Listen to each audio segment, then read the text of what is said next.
9 to No, 16. you can't order it, but Unless you you can open the take back it. door and scream, You can- I'm a heavy drinker, somebody help me. So for 30 Mm, years, 0. why did you start So apart I'll copy it onto emotional 9, so I'm going to problems? say Well, paste. Once again, this button Well, needs to be I selected. had a bit of a thing about staying Open the healthy as I library. got older. I thought it was important to have a I know it's a routine, dynamic, so I'm going to just have click on dynamic regular to narrow it nourishment down. that was that answered many of was the called needs, the mix dark new fads one, that were around at the load. time. And then, of course, There we once I go. started, Data's I liked there. it. So where did the alcohol come into So it? Though? if you're Well, mixing you- a festival I mean, you can't just and have you've got porridge by a itself nice and banana, it's very dry. mix You that's have to have something happening, to you drink know, it's with it. sounding Yeah, really good. seriously, in a half pint And it's a glass basic or mix, in a maybe some pint kick- glass No, that's no, no, half half- full? Some it's half kick and a snare in Bit there, of and draft there's a in the nice No, bass I don't level do going that. there, I and maybe buy the lager basic like other keyboards. people do in And you cans. find I that don't something you're gulp using it all the down. time. Sips You know, it. you're Just pushing enjoy that it. I read mix, The you're Guardian building when that I'm- mix all the time. Read Then maybe at some Guardian when stage you're it'd be a half good idea alive. to save it into a library.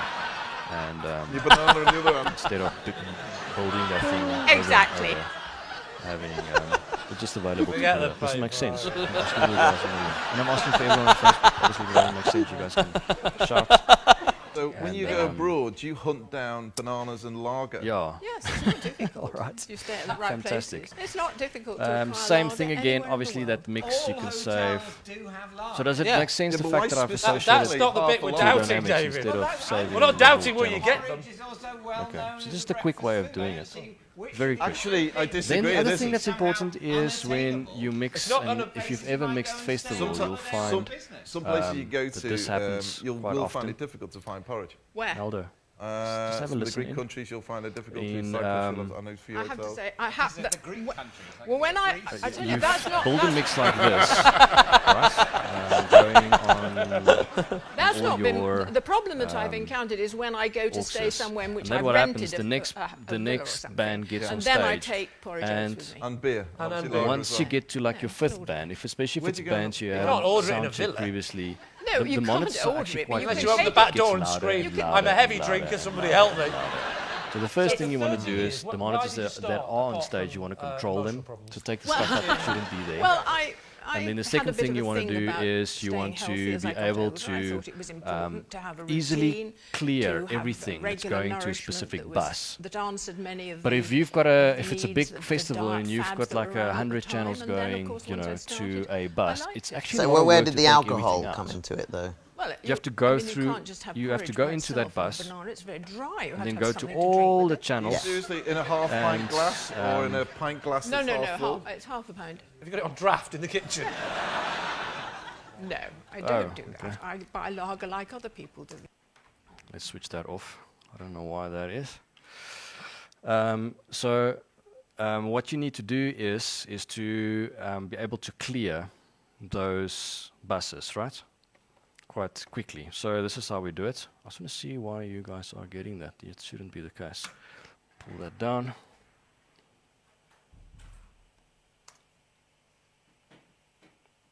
There we go. That's better. I saw the metering freaking out, and I realized that we're sending something else to that meter. That's just not just me. Sorry about that, guys. So there, that speech is coming in on those channels, and what we want to do is we want to clear those mixes because there's maybe no one standing behind that monitor. So here we're looking at our outputs. We're going to say paste, open the library, and then we're going to hold in the select button. When we do that, it brings up these options, which is flat A matrix output and flat output channel. If we go to flat output channel and we load that, it clears all the sends into that bus. And that's way quicker than going to all the input channels and taking it out. So it's just like that. I mean, if I want to clear all these buses and just leave it on aux 3, there, it's done. And now we can just update that snapshot. The same thing applies to inputs. Often happens that you'll be a guest engineer, and this occurs, where someone has worked on this EQ, and they've moved this bus, this thing here. So the top band is now sitting at the bottom there, and that band is sitting there. And to EQ now something on this EQ is virtually impossible, because you're grabbing the highs, pulling it up and down. You actually now be busy EQing low mids. Or you've got the weird compression setups. Someone's done that, Everything on that channel's pumping. So a quick way of clearing this whole strip, but keeping the naming and the patching, is the following manner. Where's that channel I've messed up badly? There we go. Channel called Neo. So you hit paste once again, go into the library, you're holding the select channel, and it brings up these options that say flat, stereo. So if I'm cut there, you'll see now if I load this preset called flat stereo channel, everything is back to normal, which is very convenient. So now you can keep, if you're the guest engineer, you can keep the engineer who set up the console, you can keep his patching. Because obviously you don't want to redo that, that's a lot of work. And you don't want to redo the naming, you want to keep the naming, so you've got a reference for what's going on. But now you can EQ that thing from scratch, and you'll see the bands are now making sense again. So for a guest engineer, this is a vital tool. It's also cleared all the isolations. Everything is back to normal. The inserts is kept, which makes sense. And everything on the input section is still the same. Patching is still there, naming is still there. Everything here on the output section. But this part here has been cleared, which is a nice, valuable little tool. All right, so next thing we need to look at is partial isolation. We spoke yesterday about what isolation is. So it's basically recall safe. Maybe just something to note. Whenever you're in a copy and paste page, you'll see this yellow comes up on the console here. You won't be able to open any other. There's some of the features that will be locked till you actually undo it. It's caught me once or twice that I'm in this menu and I'm trying to change something and then it doesn't want to do it. So it's flickering like that, and it's got this yellow bar, and then you just need to undo the copy and paste page. Okay, isolation. So let's say we've set up our show and we've got a few snapshots going. Where's that? Going here. Let's say that's our start scene. And we've got a scene here called vmix, and we've got a scene, same scene but vmix off. Let's create something else here. Update. So we've got all these different snapshots that we've programmed. Snapshot in a scene, exactly the same thing. Soundcraft just calls it a snapshot. Now we want one of these mics to not recall the metadata that's been stored in. So I think when you're mixing a festival or even a church, it'll probably be something like your MC mic or your shot mic or your playback levels, or at a festival probably your DJ levels. You've got a band playing and then going into a DJ changeover and then coming back to a band.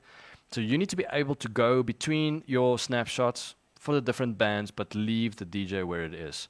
So how we do it, let's say it's this channel here, we just push the ISO so everything is purple like that. That is called full isolation. So I'm just going to do something crazy and push this thing all the way to the top and maybe switch that channel off. So when I go between my snapshots now, all the metadata is recalling, but that channel is essentially being mixed live. It's not following snapshots, right? It makes sense. So this is great, but in some applications this is not going to work, because say for instance this was an MC mic that's being shared by two different people, and the one person talks really loud and the other person talks really softly. You now need to match gains, for instance. So it's an award ceremony and every second link is done by someone else and they either talking louder. So we're rehearsing all of this. We want to be able to switch the channel on and ride the fader as we please, but all the other data needs to recall. So we want to recall our EQs because it's a male and a female, and we want to be able to recall our gain settings because maybe the male talks very loud and the lady talks very soft. Now we're sitting with a conundrum because we don't need full isolation, we need partial isolation. So it's going to work like this. we're going to hold in the ISO button and then untick the EQ, for instance, and the dynamics in this case. We can also dig in deeper when it comes to ISOs. We can go into our EQ section. So when I push hard on the EQ section, it breaks it open. So now I can do format, trim, input, phase, even the patching can be changed. Same on the output section here. When I hold and push, I go into my pans, fader, on and off, vmix settings, inserts. So it's quite detailed. And what's even more amazing is the fact that you can do the same for each aux. So you can decide whether, say, monitor 1 will be isolated, but 2 and 4 and 6, I'll use the metadata, which opens, when you're mixing monitors, this is probably as good as it gets, because you can just, one half of, so the in-ears you can mix live, and the monitors you can program. So if you think about that for a second, it is next level incredible. Okay, so let's quickly program that scenario. So we're going to go recall. The snapshot here is going to be link lady.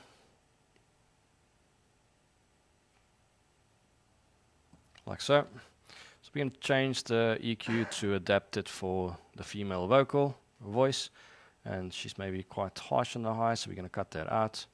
And we're going to maybe do a bit more of a low cut there because we don't need those lows. And we're going to say update. We're going to then make another snapshot and call it man link. Like that. And we're going to adjust that same microphone, whatever, maybe it's a podium mic. You have to do this. And we're going to make it brighter in the high end because that's what the vocal needs. Like that, and we're going to say update, and he talks extremely loud, so we need to adjust the compression. I'm just going to do drastic so we can see that it's doing something, update. So now what's going to happen is, this fader, I'll still be able to move it up and down as I please. I'm going now between those two snapshots, but the EQ and the dynamics are changing. But the fader is still being mixed live. So that's the whole idea of partial isolation. So where it comes into mixing monitors, for instance, is where you are, I'm building an in-ear mix for an artist, and they are performing on, say, 5 or 7 songs. So there's a snapshot for each of the songs. And we're going to recall them as we go along. But the problem is that the instruments that's in those songs are different. So we need to adjust the thing, but there's some of the elements that we want to be able to mix live. So, for instance, like the vocal is a typical example. As we build a mix, it gets to a stage where the vocal is still setting. So if you program your snapshot, you go to the next song, and as we add in band elements, now the vocalists go, oh, can I have a little bit more vocal? You add it in, you save the snapshot. When you go to the next snapshot, that setting is gone. So now you've got a problem. One option is to go through all 70 snapshots now, and to go and change it. Your other option is now to go and mess with the scope, which is quite complicated, because I don't know if anyone's ever worked with a scope on a snapshot section. It looks like this. So it's just left of chaos on any console, because you've got all those channels and all those features. So you can go and dig in there and go edit that. Or you can do the following. You want to change the level. So that's the channel. She says she's on aux 6. Great. She wants a little bit more. We ask her, listen, are you happy? Yes, you're happy. Fantastic. Okay. Done. You've just now isolated that channel, going to that aux till Kingdom comes. It will stay like that. So you can change, chop and change, and this happens all the time. Or I've had a scenario where I've programmed a whole show, and the guy's guitar amp goes, and he switches out his guitar amp, and the guitar amp he put in is like 10 times brighter than the one I had. So what do? You're sitting with a problem. You still need and it's like 5 minutes before the show. It's not a problem. Not a problem on this console. It's not a problem. You just go, hold that in, isolate the EQ, do the new EQ, and that's it. Done. And then he's saying, well, the gain's coming in slightly hotter. Okay, cool. Hold it in, ISO the gain, adjust the gain, and you're done. So you understand how this is way easier than doing snapshot editing. Way easier. And way less risky, because you've got a visual for what you are doing. You are not, you're not going into the snapshot editing and there's this detachment between what you're doing and the actual channel. You can see, visually see what's happening. Now, here's where it gets interesting. Even if a channel or any setting on that channel is isolated, the metadata that's sitting behind is still getting stored. And there's a reason why this is extremely important. If I go, let's go somewhere on the console I haven't done any work. We're breaking another snapshot, another show file today, I see. Okay, there's a blank, which is layer 3. User layer 3. So I'm going to use this example. We're going to use those two snapshots that we programmed. So I'm going to ISO both these channels, full ISO, and I'm going to do an EQ change on the two channels. So update. Then I'm going to go to the other channel, recall it. Obviously nothing's going to change because it's isolated. And I'm going to do another crazy EQ, like that. Hopefully you guys at home can see this. Update that. So now if I skip between these two snapshots, nothing is happening. Because that's exactly how it should respond. But I'm going to take the EQs out. There we go. There's the metadata that we've programmed. Still there. What does that mean though? What does it mean for us? This is probably one of the best things about this feature. When me busy mixing a festival, what often happens is the setup is just done and we've got a band on stage. Right? Yeah. Victor's shaking his head. He's just out of shot. He's right here. Victor's going, yes, that happens. It does happen. So you running into the first, normally the first band is touch and go, because you've hardly set up your console, the stage is just going, and you're trying to get all the channels working, you're pulling gains, and you're kind of figuring out what's going. By the end of the first or the second band, then you're kind of comfortable. But now the interesting thing is that you've already programmed some stuff and programmed snapshots.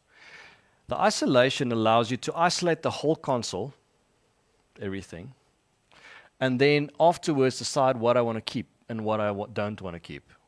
Doesn't make sense, because all the metadata is still there. So what we can do is we can go the whole band, say this was the whole band section, yeah, this part here. We can go gang, select it all, and just ISO that whole bank. Say that was the band. And we just mix. We add, the guy wants monitors, great. We need to change that EQ, great. We need to switch that compression off because he doesn't like it in his ears. And we build our mix and we say store and we make a new snapshot. And the only thing that's important is that we make snapshots.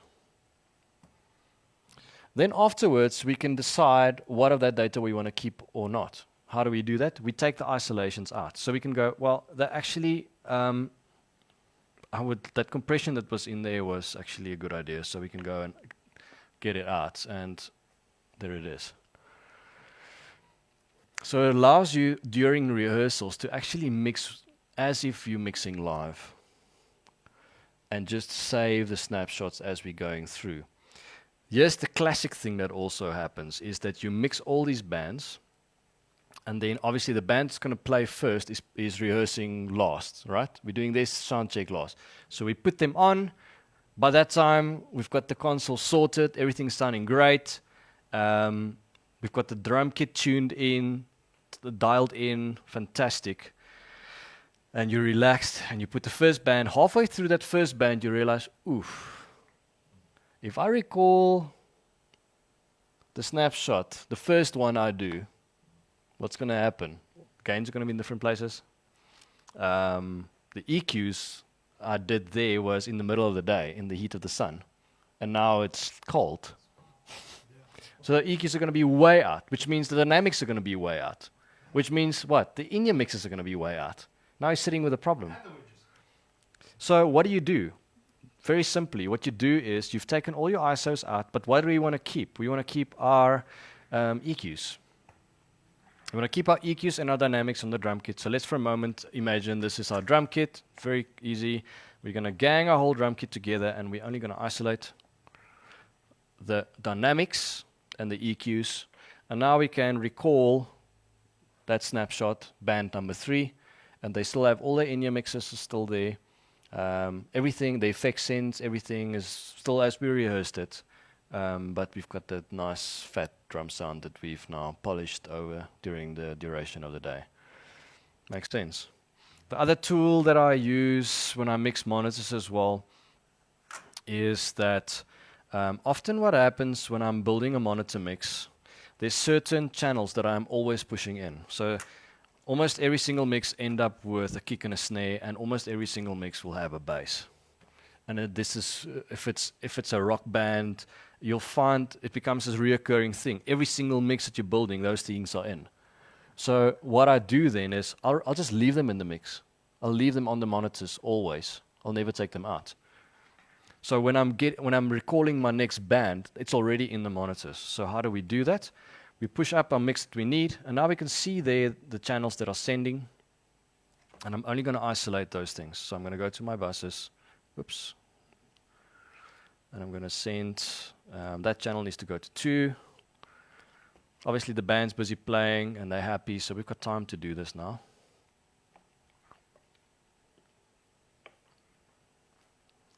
Like that. So those channels are going there. Then as we, as the day continue, we start adding some other stuff in here. Like that. And it starts getting busy. Where am I? Here. But now I can save the snapshot. Store. Give it a name. Band 5. Hey. Like that. Now when the next band move up, I can now clear all the other nonsense in, but keep that initial mix that I had the kick and the snare. How do I do that? I just recall my start scene. There we go. So I'm just recalling start scene, and already in the monitors, I've got a drum mix happening, but without all the extras, without, say, for instance, without the saxophones and without the crazy verbs and that crazy vocals way too loud. It just brings everything back. So it allows you to go back to a starting point that is reasonable. Otherwise, you've got the situation where the monitors just get louder and louder and louder and louder. And if you start the 5th band loud, by the end of that set, the monitors can't give anything anymore because their ears adjust. At the beginning it's loud for them, and then they get used to it, and then you've got a problem. You can't give them anymore. So you need to be able to control what's going to the monitors and the monitor spill, and you're also affecting what's happening to front of house because of the amount of spill that's coming off stage. This is a very clever way of managing it. You can do it this way, and even with your in-ear mixes, when you don't have time always to build in-ear mixes from scratch, the basic stuff, basic drum sound, bass, the lead keyboard, the vocal, I'll associate that vocal to mic 1 to in-ear 1. I can give him that back, and he goes, I can hear myself, I can hear the band, great. So what's the other things we use every now and then? I'll have to push in the verbs, maybe the brass sections, maybe some tracks and stuff, and make it click louder. Half the work's done. When he's done with that in-ear, he gives it back to me, I recall my start scene, and we're back to where we were.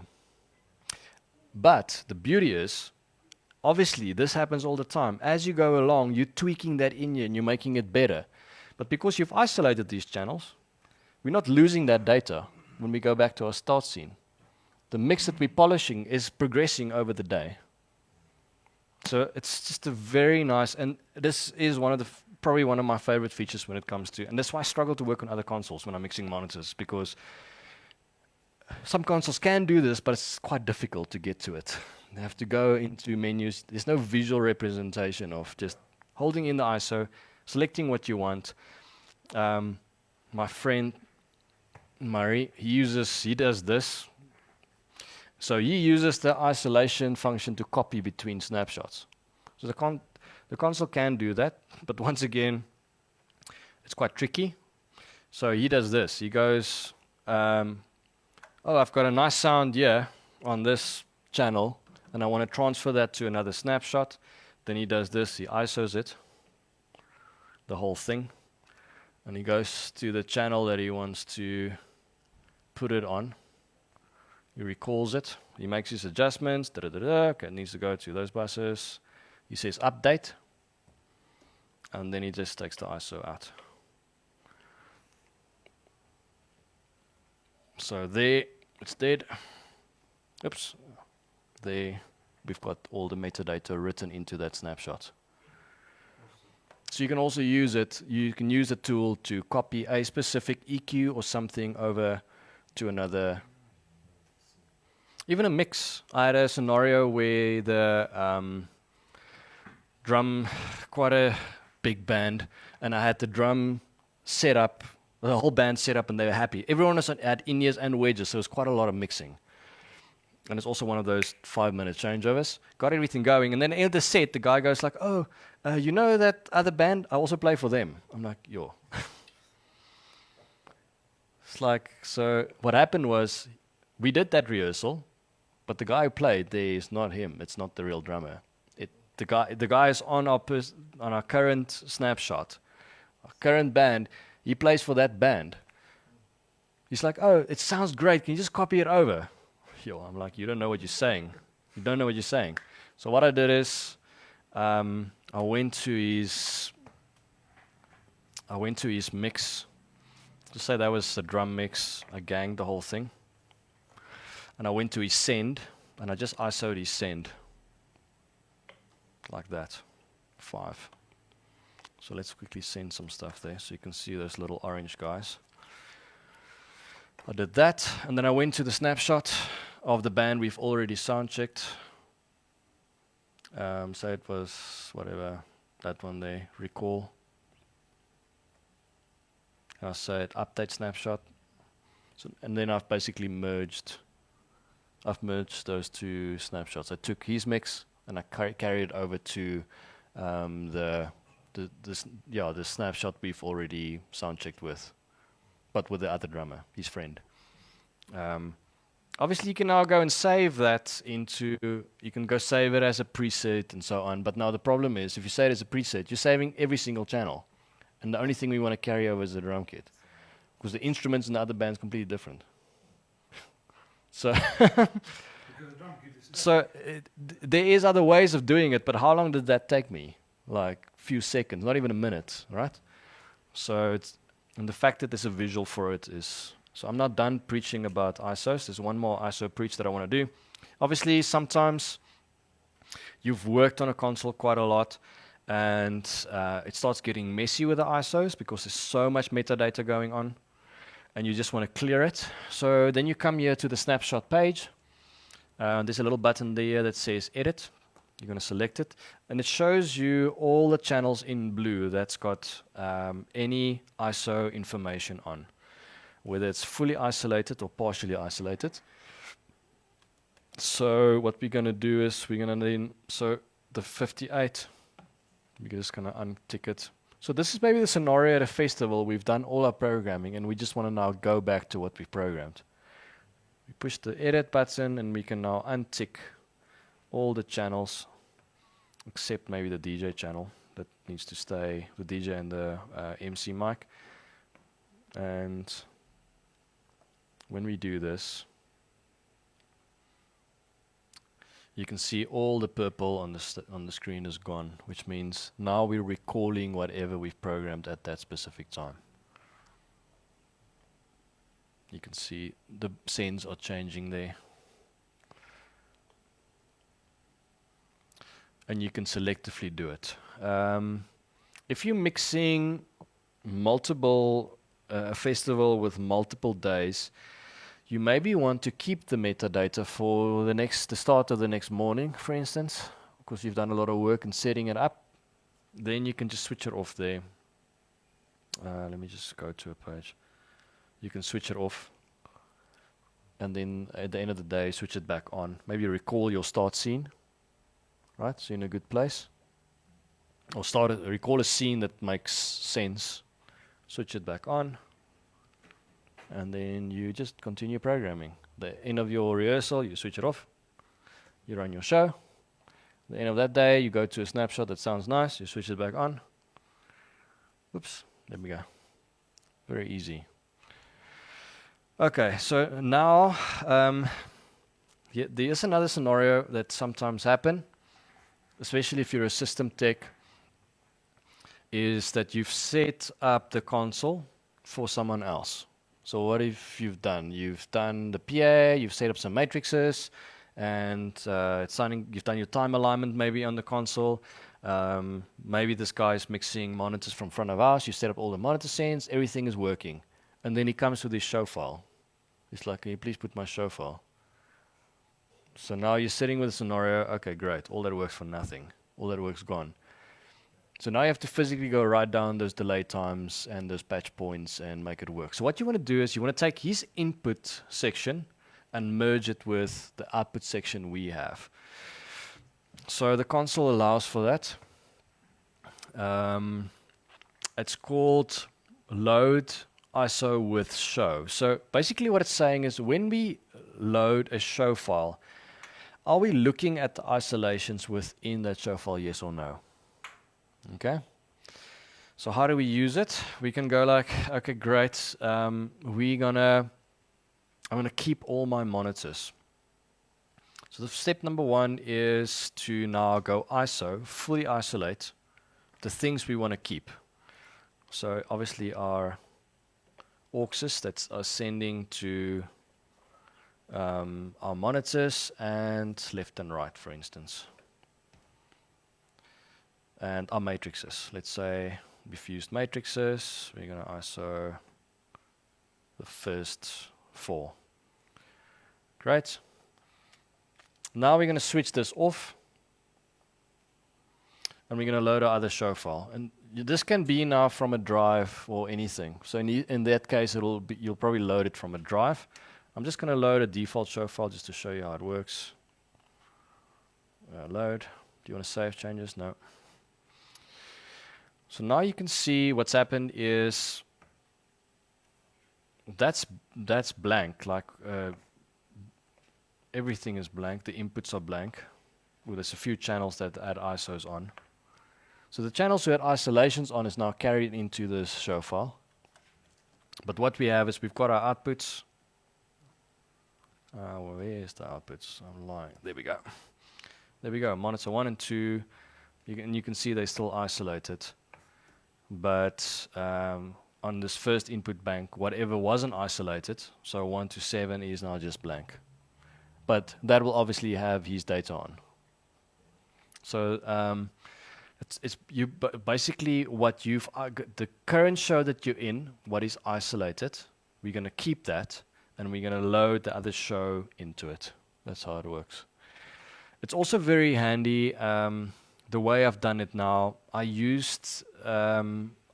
mixed a show December where we had a massive band on stage, and but with one drum kit, and then we had to bring in a second drum kit for like a festival type setup, and we had to fly out all the personal monitoring systems, but keep all the in-ears and all the wedges. I was like, now I have to rebuild the whole show file, but I've actually done 70% of the work already.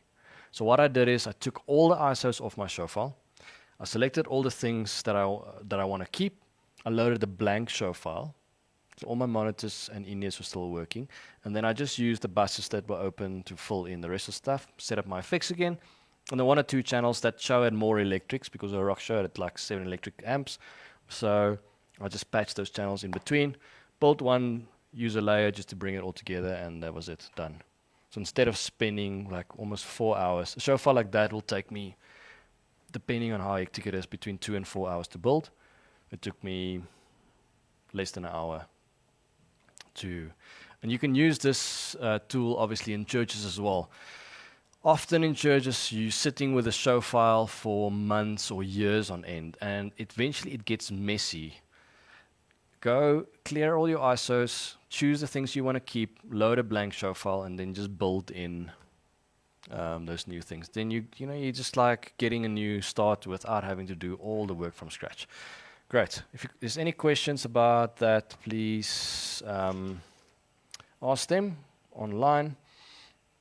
We're just quickly going to recap on the function key. See if I can mirror this. I've obviously now destroyed this offline editor. Let's load my show file again. That's the responsible thing to do, if it still works. There, load. Switch on my network. Network's on, mirroring's on. Okay, let's see if we've got a connection. And we've got a connection between the two consoles, can you believe it? So I'm on layer D. The function key is flipping. Am I? Oh, D, not C. So it's that fader there. When I hit this function button, its primary purpose is to flip between input 1 and 2, so it's a scenario of a backup mic. What I just wanted to recap is the scenario where we use the function key to lock the strip. It's under settings, and it's this guy here. So at the moment it's called input 2, and we can make it strip lock. Now when we push that button, probably need to do the same on the console as well. It locks that strip into place. And how does that look? There's a little lock key there. So I'm just going to put the fader up so it's quite obvious. Now when I go between my layers, that channel will stay there. It doesn't follow till I untick it again. So it allows us to basically bring those channels down onto any of the other. And obviously on a bigger console, you select a screen like this, and the screen spills out on that side. You can lock the whole bank by pushing that button. There's the little lock there. So now, obviously on this console doesn't make sense because now we can't go anyway, but cool tool to use. AUX VCA mode. Okay. This is quite an interesting one.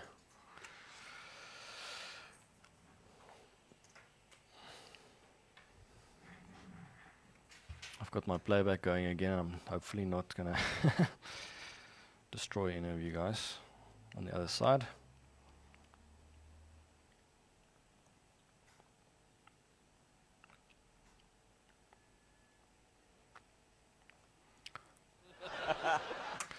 Okay, so AUX VCA mode, and this is going to be interesting to demo the actual audio because I'm not listening to what's going out on the stream. Sorry? Yeah, so obviously how a VCA works is in the following manner. We assign certain channels to a VCA, and then that VCA, say VCA1, I'm going to select it, set it up, push the setup button, push VCA1, and in this case it's already been assigned, these channels already been assigned there. I'm just going to say none, and then redo it. VCA1, I see VCA2 is assigned here as well. None. So VCA1 is going to control these speech channels here, which is a conversation busy going, like that. Switch off setup. How we test it, obviously, is the fact that if we bring it up, we can see it's muting. The other test we want to do is to... So for 30 years, why did you start, apart from emotional problems? Well, I had a bit of a thing about staying. So obviously, when we make the VCA loud and softer, we're controlling all the channels that's assigned to the VCA. That's quite straightforward. when we're mixing monitors in post-fade, our VCAs will act as a control master for all the channels to all the outputs because it's in post-fade, right? Not a problem, nice and easy. As soon as you move your auxes to pre-fade, obviously your VCAs are now affecting only your front of house mix and not your aux sends, which is great up till the point where the band asks you something like, oh, the drummer will say, the mix is great, but can you make the whole string section softer?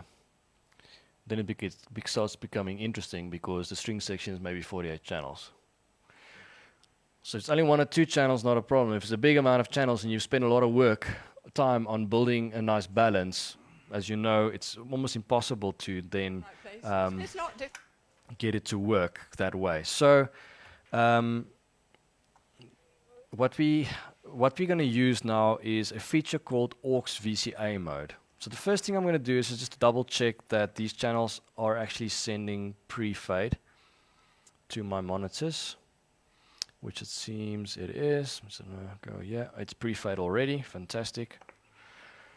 So let's have a listen to...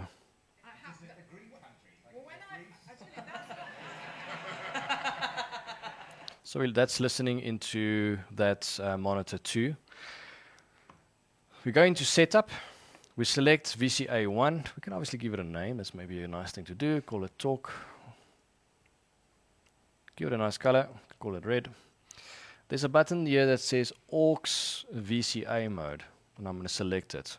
So now you're going to see when I go back to any of my undo setup. When I go back to any of my buses,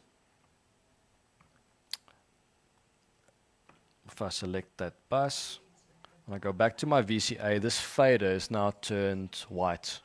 So where did the alcohol come into it, though? I hope you can see that it's nice and clear on the GoPro, but you can see it's not the same color as that.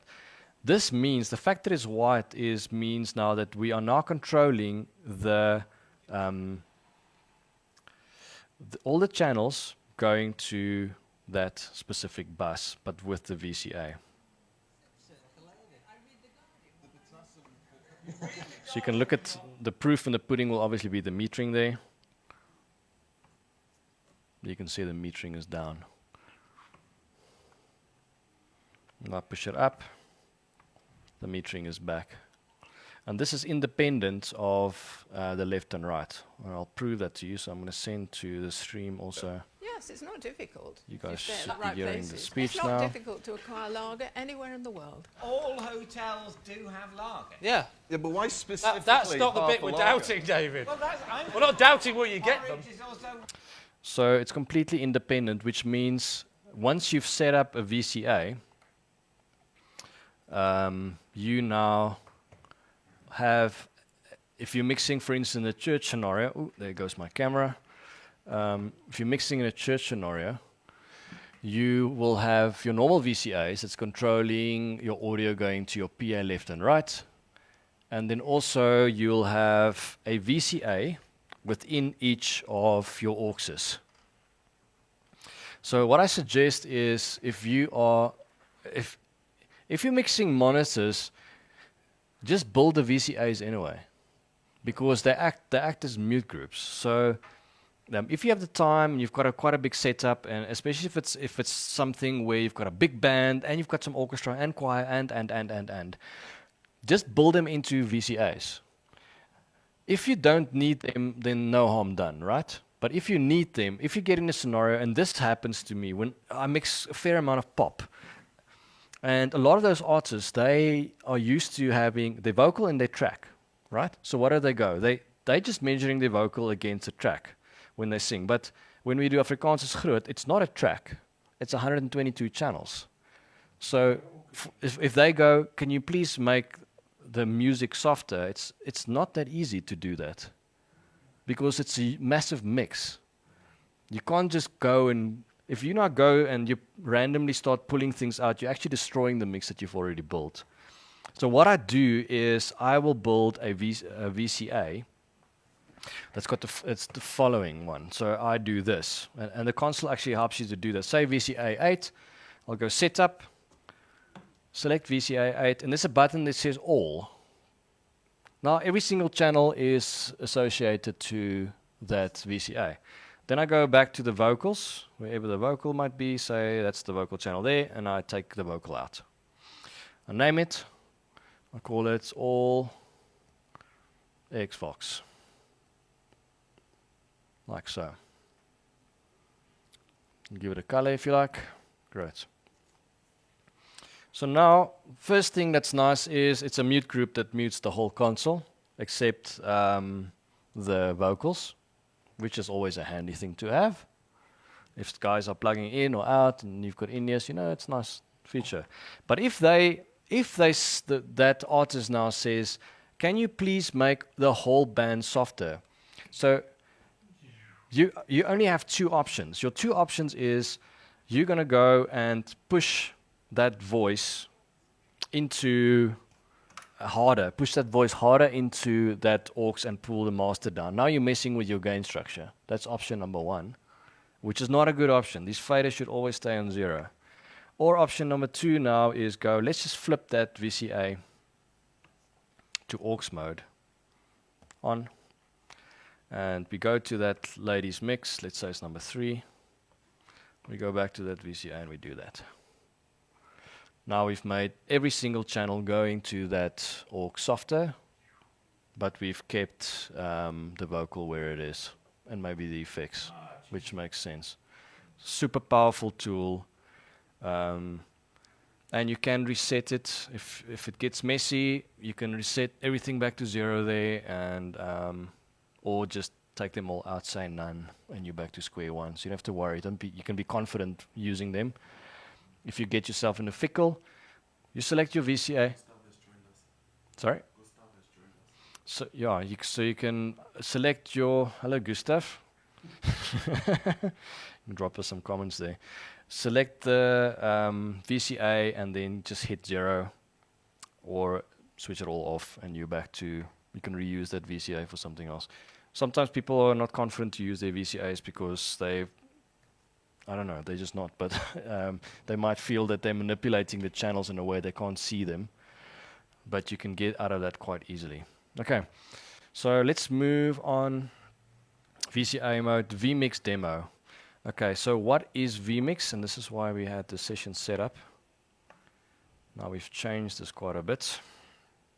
So I've got my computer feeding us a multi-track. Just going to go back a little bit here.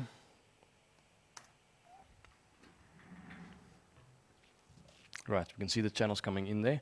And this is a conversation. Hello. Your banana and the other one. Exactly.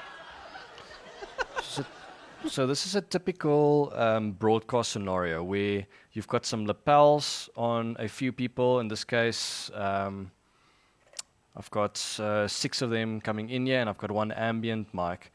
And what often happens is when we're mixing this down to go on air, the ambient that's on these microphones can actually get quite disturbing, or quite a lot, because it's condenser microphones, and often in this scenario, it's an omnidirectional microphone. So in a broadcast scenario, you might be sitting like this, preferencing or pushing up the mic that we want to hear, and then kind of dipping the rest of them down. When you've got a big PA, you're sitting with the problem that there's only a certain amount of headroom that you can use before things starts feeding. So it's happened to me often that I've got 12 or 16 of these in a panel discussion, and it's just, there's not enough headroom to have decent level and not have feedback. So you tend to put the first 2 channels up, and that sounds great. As soon as you introduce like the 7th or the 8th, then it starts feeding. So now you have to pull that back, and you basically spend your days, I'm sure anyone who's mixed corporates has been in this scenario, where they're running out of fingers and they're just mixing this as good as possible and trying to guess who's going to talk next and trying to keep it nice and clean without any ring.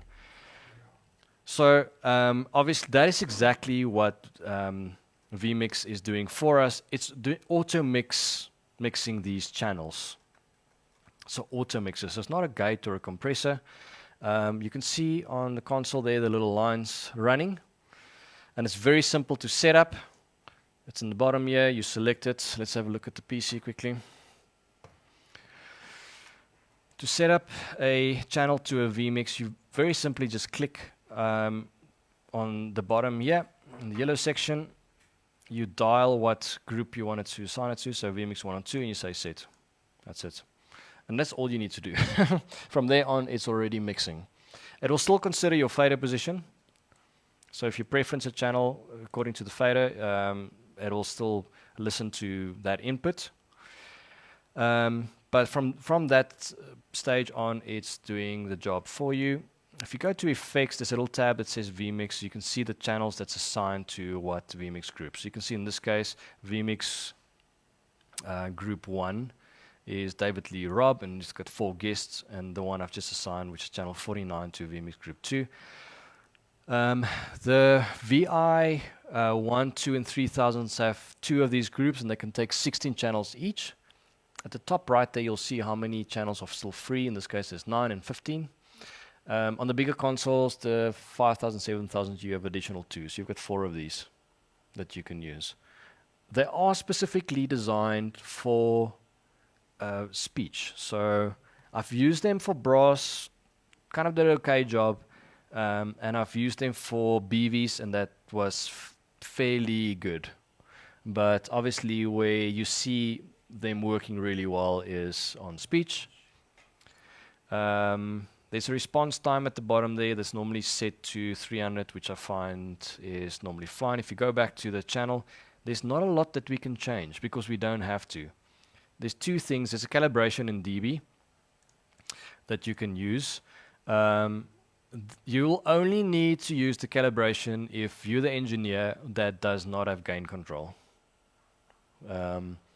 So if the one channel is slightly softer, you'll be able to gain it up or down. There, it's basically a trim.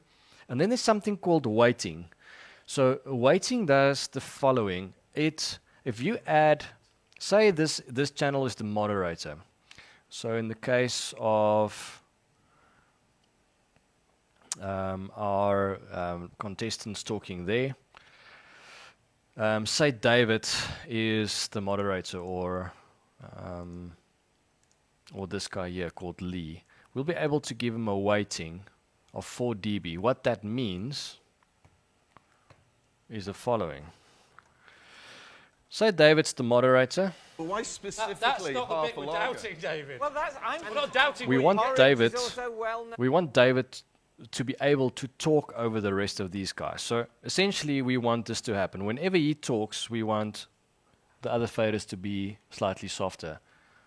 Because in a TV scenario, when we need to go to an ad break, this guy needs to be able to talk over the rest of these guys. And say, listen guys, we're just quickly going to go to an ad break. We'll be back now. And obviously they're busy talking. And in a show like this, it gets quite chaotic. Everyone's talking over each other. So what we're going to do is we're going to go to David's channel and we're going to give him a weighting of, say, 4 dBs. So whenever he Well, talks... I'll order it in a villa. No, you can't order it, but you Unless can you open take the back it. door and scream, you can- I'm a heavy drinker, somebody help me. So for 30 years, why did you start, apart from emotional problems? Well, So what I want is, the best is, unfortunately, this audio is quite clean. There's not a huge amount of ambient, so it's not the best way to demonstrate it. But I'm going to switch it on and off between 2 different snapshots. So on that snapshot, it is off, and on that snapshot, it is on. And what I want you to pay attention to is the amount of ambient spill that we are hearing. Because the channels that are not being used, where there's no speech on, that channel is essentially now closed. All right? no, I don't do that. I buy lager like other people do in cans. I don't gulp it down. I Sips just it like a enjoy lady. it. I read The Guardian The while I'm... potassium. So that is off, and I'm going to go on now. Your banana in the other hand. Exactly. Forget the paper.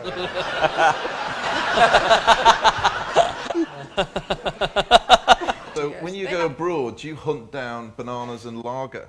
Yes, it's not difficult if you stay at the right. So the first thing you'll hear is because of the laughter in the background. As soon as I switch it off, the laughter goes quite a bit louder because that's the laughter not on the ambient mic, but what's coming through with the contestants' microphones.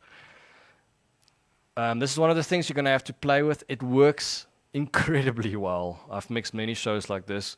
The spill on these mics are a little bit, unfortunately, a little bit too clean, but I mean, you guys get the idea. I had a scenario where I had a panel discussion, but for some reason it ended up in front of the line array system, line array. So it was in the round, and the table was to the side. And whenever the contestants were sitting on the panel, it was normally about 8 or so guys, then I had to drop the PA playing towards them. Otherwise, I'll just have feedback all the time. And I thought to myself, let me just try what the vMix will do. Quite skeptical. Just switch it on, boom, feedback gone. I actually then had one panel discussion that had more mics. It was more than 10 mics. I can't exactly remember how many, but I had them all up, and I wasn't touching them, and there was no feedback.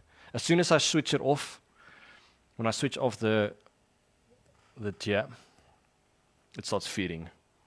When I switch it on, the feed's gone. Because it's not a gate, so it's not like feedback that will open a gate and the feedback will just go through. It's not listening out for that tone, it's listening out for speech. So, and the first thing you noticed was that it was a lot cleaner. Anyway, let's move along. GPIO edits. This is something I'll maybe just mention because one person asked me about this, and now I thought I'll just include it. These function buttons here, when you set up a delay, they become our taps. It's something that's already been pre-programmed. So if we go effects and we say effects unit number 1, it's going to be a delay, and it's going to be a studio delay. So immediately we can see the little button is flickering there. If we tap it, then the tempo is changing, right, on the screen. Let's see if we can actually have a closer look at that.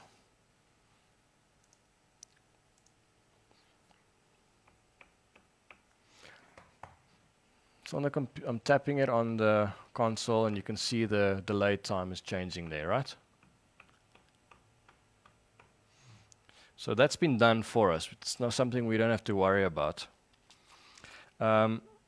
This specific engineer was running quite a few delays. It's the way he sets up his guitars. They all stereo, and then he used different delays, but on the same guitar, and that's how he gets his width. And he was sending his delay, interestingly, to different effects units and so on and so forth. So what was happening is that he asked me, how do I set up the one tap button for all the delays? And this is how I got to the solution. So I'm going to set up a delay on a second channel as well. So what was happening is he was trying to tap it, and then they off like that. They're slightly off. They're not exactly the same. So he was struggling to get that spot on. So see, that's what's happening. Especially on a faster tap, that easily happens. And now now that doesn't make sense anymore. The delays doesn't make sense anymore. So he was asking me, how do we use this trigger to tap both? And I found actually internally the console's using delay, using GPIOs to trigger the tap. So what I'm going to do is I'm going to use this input source here to trigger both delays. It's actually something I haven't done in a long time, so I need to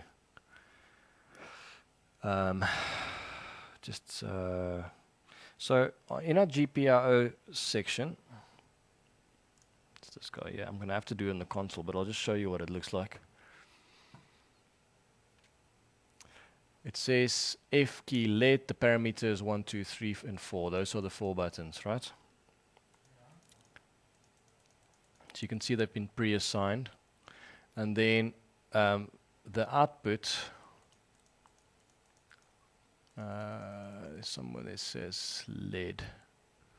So the red is going to be the output sending to the effects unit, and then the blue is what's returning from the effects unit. So it's basically saying to us, well, the tempo that we did tap, the effects unit took it, and that is the little LED going on and off.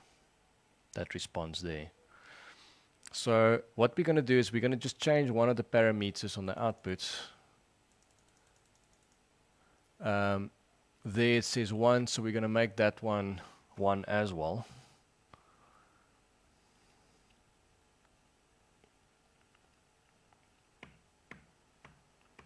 So now when I tap it, you'll see those two LEDs are exactly in sync. Let's have a look. So what I've done is I did this on the computer. I changed that to 1. So when I tap the first one, it's not triggering both effects units. So this is effects unit number 1, which is a studio delay.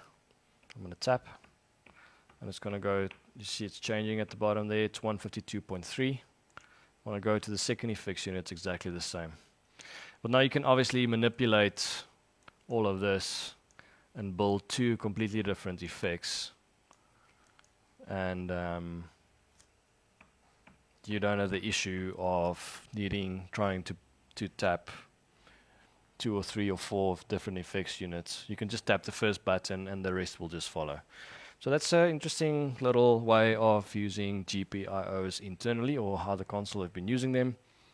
I guess it's not something we often use in live sound, but it's got the functionality. Obviously, most commonly GPIOs will be used in a broadcast scenario, where you're using it to switch on like a rag light, like the on-air light outside, or to trigger playback or any of those things. So you can associate a snapshot to a GPIO as well. So when you recall a certain snapshot, it will switch on a certain function, whatever that might be. So not something I often use, but it can be used. Let's move along. Tie lines. I'm actually going to go here. So tie lines is making a physical contact between, I mentioned it yesterday, but we'll just quickly recap. It's got 128, so it's physically connecting a physical input to a physical output. So we can go, for instance, mic 1 is where I think we currently have our microphone plugged in. And then we can connect that to a physical output. So say to the little monitor that we've got standing in the corner here, which is going out of an output, which is number 24. This is quite dangerous. Oh, I'm feeling scared. I think it might be loud. Okay, I'm going to pull the gain back. What did I say, 24, right? Yep. So now what's happened is this mic, there's a monitor stage wedge standing there. There's a direct connection between this mic, this input, and that output. Obviously, if I trim the gain, then that'll change. I'm just going to undo that because I've got a feeling I'm going to forget about it. So the application is when you need to send something between 2 consoles, for instance, or I often use it when I want to do a backup recording. I'll patch all my inputs on the blue side and my outputs on the red side, say Dante or Maddie. So physical inputs from the stage rack to a Dante feed or a Maddie feed, and then I forget about it. It'll stay like that forever, as long as we've got the show file running. So it's not dependent on the snapshots, so you can manipulate them any way you want. The other thing where I've used it a few times is sending my ambient mics to maybe, for instance, the monitor console, or sending it to a recording that is sitting in monitor land. So I'll take them locally in, and I'll just send them via Dante or Maddie to the other console or to a recorder. Makes sense. It's like a nice little patch bay that can be used for different features. We're going to move on network. I don't know if I spoke quite a lot about this already, but maybe we should just recap it. Oh, well, actually, I spoke about it this morning because we set up that mirror mode. Snapshot section. Great. Let's have a look. So obviously we know snapshots here. There's a few little things we didn't touch on yesterday, which is the sub-menus. We've got these sub-menus that people sometimes don't know about, and I guess it can be considered more an advanced feature because it's not something you'll use every day, and I guess if you've got a junior technician fiddling with this, you can get yourself into trouble. The reason is all of these banks. So for instance, if I go, this one that says desk, if I click on it, it breaks open my crossfades, my connectivity to UA server, so on, and some notes. If I click on the next tab, MIDI in and out on a snapshot. There's also GPIO and a blackout button. We can take a closer look at this here. So I'm talking about these sub-menus here. So something that you need to be careful for is that you can globally switch this off by clicking the top here. So each of these functions can be bypassed in its totality over all the snapshots, like that. And that can actually get you into trouble because you can program all your snapshots here. If you push there at the top, then none of them will actually work. You've disabled all of them. But the functionality is there because sometimes you need this functionality. You need to, maybe one or two consoles are linked, and there's two different operators.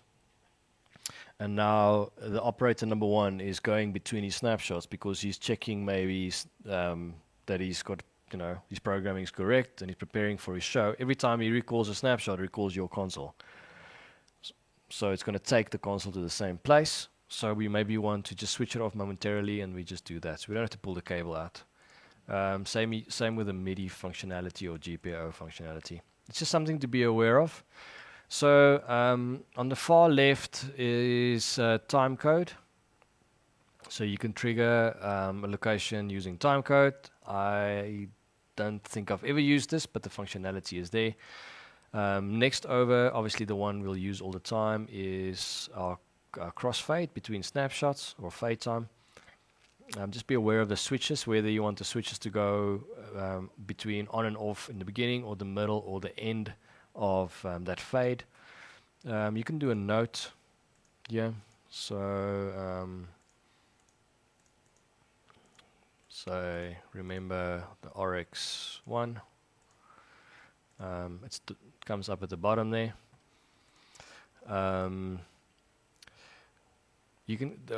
We've got this server that connects to the console, plug-in server, and once it's connected, you'll be able to switch on the connectivity.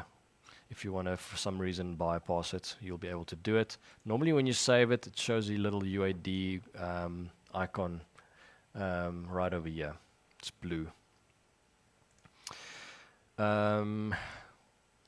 Next over is MIDI, and this is what I wanted to demonstrate, but it seems like my MIDI keyboard's not working. I'm going to try again. And then we'll come back to this. Next over is a blackout scene, and also to trigger a snapshot using GPIO. So it's a GP input and a GP output. Also something we don't really use often in live sound, but it might be something that you'll need to use if this console is an installation scenario. And there's a touch panel, and that touch panel need to maybe trigger the console, and then to put the console in a certain state, maybe on or off or mute or routing changes. For instance, like in a museum, that'll make a lot of sense. So when someone pushes a certain button, the console routes certain audio to the headphones. You'll be able to use a GPIO to do that triggering. And here's something that you don't use often, but it's definitely something that you will need somewhere in your career. Is if you're in a small venue, sometimes in the top of show you'll need to black out everything so the artist can preset. But the screens are so bright that it actually will light up. This happened to me once. It's in Centurion Theatre. The theatre is so small that it actually lights up the whole, the console lights up the whole theatre. So obviously one workaround is here to change the brightness of the screen. But even with it all the way down, it's still quite very bright, very, very bright. So we can put in a black scene or a full blackout scene. So we go over here, we switch it on, and then whenever we recall that snapshot, it will black out the screens and everything. The console still works as always. How do you know you in that scene is the little, that key is lit up, and these two next snapshot keys are lit up. And actually, if you look very closely with a torch, you'll still be able to read what's going on the screen. It's just the backlit of these little LCDs are off.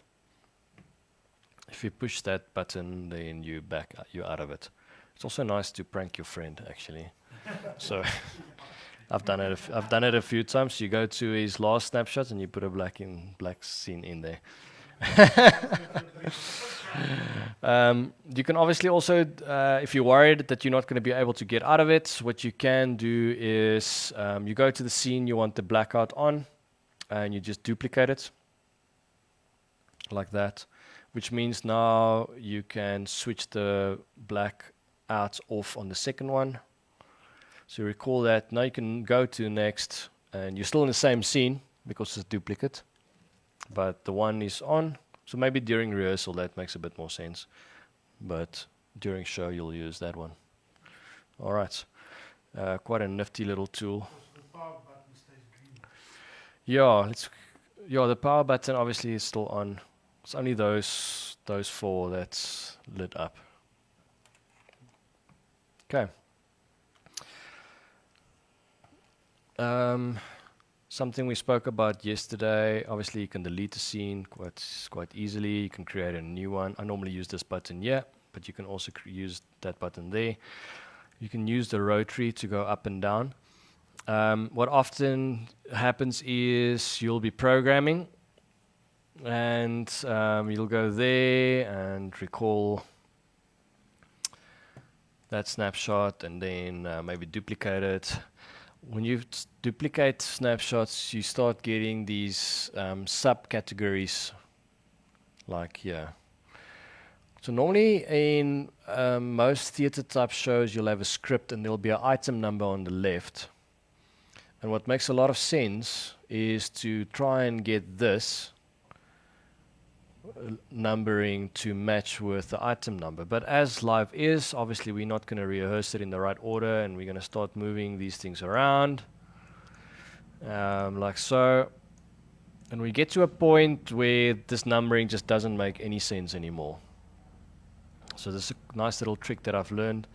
I grab my start scene, which will probably not be in the script because they don't need a mute scene. I'm going to move it all the way to the bottom. There's something that says renumber. I say yes. Now, all this, the channel list number, the queue list number is now numbered from 1 all the way down to number 7, and we just move our start scene to the top. And now the numbering there will correspond to the numbering on your script. Okay. That's quite a cool little tool. Obviously naming, it's right there. You can change it.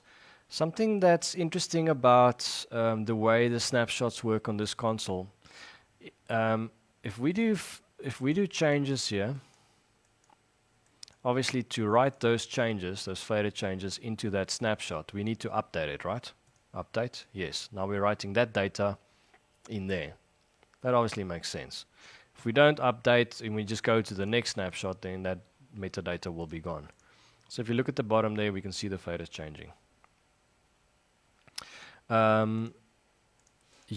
once if you're in a snapshot and you have recalled it, you can also write the data that we're currently on onto a different snapshot without recalling it.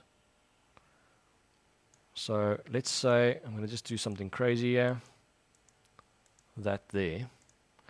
I'm going to say update that, but I also want to write that same metadata into that last snapshot. Update, yes. So now if I go between there and say recall, obviously we can see the faders changing there, the little faders at the bottom. When we get to the bottom one there, it'll have the same data written in there. This becomes handy when you're programming like MC links. And you've done all the programming and now they change the MCs and now you fix the first link, but now the other 5 or 6 are different. So you fix the first one, hover over the second, third, fourth, fifth one and just say update. You don't actually have to recall them, but you're writing that same data over all those MC links, and it's just a nice quick fix. So it's good to know that you don't have to recall it. Obviously, if you want to see what metadata is there, you're going to have to hit the recall button.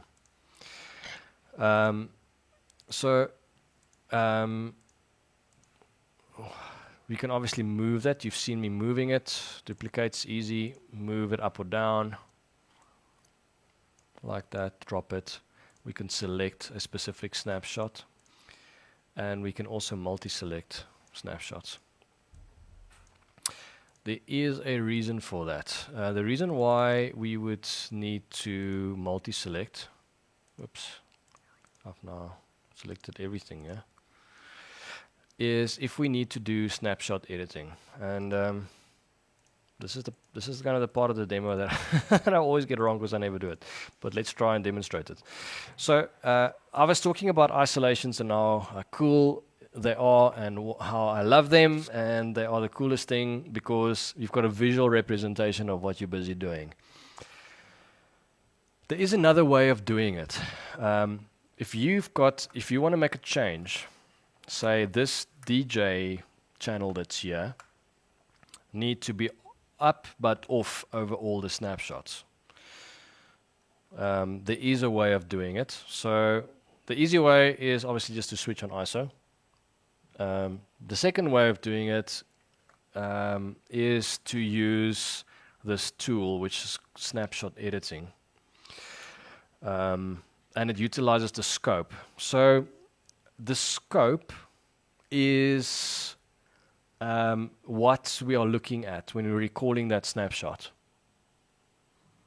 And I always ask this question, and I'm hoping one of the guys in the room is going to be able to answer this. What is the difference between the scope on a snapshot and the isolation? I wish I can say for $1 million because it's such a good question and Victor's just laughing at me. What's the difference between me isolating something here on the console and going into the scope and switching it off? It's dead quiet. It's crickets going in the background. So it's a good question, and someone asked me it, and I actually had to think about it for a second. So the obvious difference is that when I isolate something, anything, doesn't matter if it's an EQ or the whole strip, that isolation is over all the snapshots. But the scope for a specific channel is specific to one snapshot. Let me demonstrate that. So look at start scene. Everything is green on the left here. Let's have a closer look here. So we're talking about this guy here. Everything is green. If I go to the next one, this multi-select is driving me nuts. Let's say that when we switch all off, like that. You can see this is something I never use. See how it's only for that snapshot. So whatever is green on that snapshot is what we are going to recall. If I switch everything off, like that. We've basically broken the snapshot. It's not recalling anything. If we switch on the buses, now it will only recall the bus settings. So this is the alternative to using isolations. Can you see how much harder this is? Because you have to do it for each specific snapshot. So if you start wrong, you're in trouble. And if you've got a big show with 100 snapshots, everyone's going to go home, and you're going to still sit. We've got a question here. Depends if the faders are selected. So he's asking whether if everything is off, whether it still recalls the faders. So the question is, if everything is off, let's quickly look at a specific position on the console. So let's say we're going to do this update like that, right? So if I go to this snapshot and I switch all of this off, it's doing nothing. That whole snapshot's been disabled. I can now go and switch on some of the stuff, like, where's fader position? I never use this. I think it's that one there. There we go. So it's recalling the fader position, but it's ignoring everything else. I'm talking away and you guys can't see me. So what I've done is, on the first snapshot, everything in the scope is on. On the second snapshot, I'm going to switch everything off. So you can see now when I go to the second snapshot, nothing is happening because everything is off.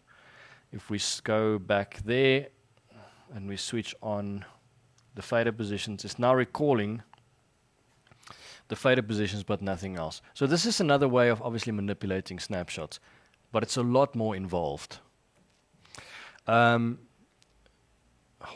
multi-select comes in is sometimes you need to make a change or over the whole console, change a certain parameter.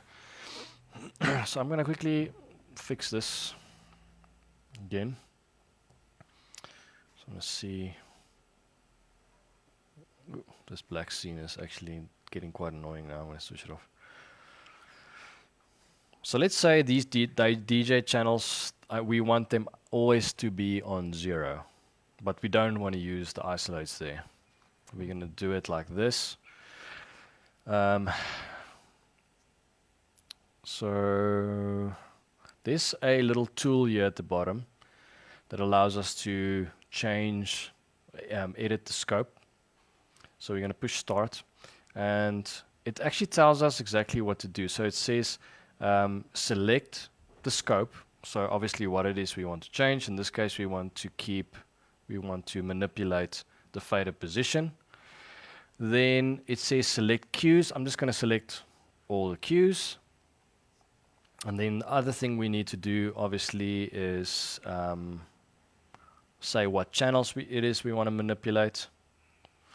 So when I push this button here, it breaks open all the channels into blue. So I've just pushed none and selected my 2 channels. And then it says apply. As soon as I say apply now, it's going to go through all the snapshots and it's going to add that change in. Apply. Are you sure you want to destroy your show? Are you sure you want to override the selected snapshots? Let's say yes. Sorry, just a little bit of humor. So now it went through all the snapshots, and theoretically, if we now check, it's done that. So see, the DJ channels are just parked there in its place. The reason why I don't like to use it is because I have destroyed a show like that before, because I didn't understand that I had to only select those 2 channels, and I left all the channels selected. So I took the first snapshot and I wrote it over all the channels. It's like 70 odd channels, maybe a little bit more or less, I can't remember, but yeah, it's not a nice feeling. So that's why snapshot editing is a bit more tricky, and you need to be extremely. This is not something you want to do if you're rushed, because you need to very clearly think about what you're doing. What I would have done is just that. It's just way safer. Now we've done exactly the same thing. Check. It's just parked there. You know? And now we can still go, okay, well, the DJ needs to recall, not recall, but the sends need to recall, and we can manipulate the sends there, like so, update. I mean, that is just so much easier and quicker and safer. And we've got a visual representation for what we're busy doing. Anyway, the tool is there. You are welcome to use it. I hope it makes sense how the scopes work. It's not something I use often, but it is there to use. Sometimes this happens, especially in festival scenarios where you have programmed something and you need to go to the next scene. But you can see in that scene the DJ has left the mixer playing and it's full tilt. And you know if you go to the next scene, it's going to be blasting on all the monitors and front of house. Now you're stuck. There's nothing you can do. So what's the remedy? You need to be able to go to that snapshot and apply a change without recalling it. So we call it preview mode. And it's this little guy here. So let's say we've got a scenario where this DJ is on and there's signals coming in and we need to switch him off before you recall the snapshot. So we've got two options. We can run to the stage or we can apply the change like this. So as you can see, I'm just going to take the ISOs out because obviously this demo is not going to work with it on. So this scene, number 4, is the one we want to manipulate, where the DJ is so loud and it's on. But we're in this scene here. So what we're going to do is we're going to put the console in preview mode. Right, then we're going to recall that snapshot. We're going to make our change, like that. We're going to say update, and then take preview mode out. Makes sense? So much safer. We can actually do that again. Update. I'll demo it with some audio.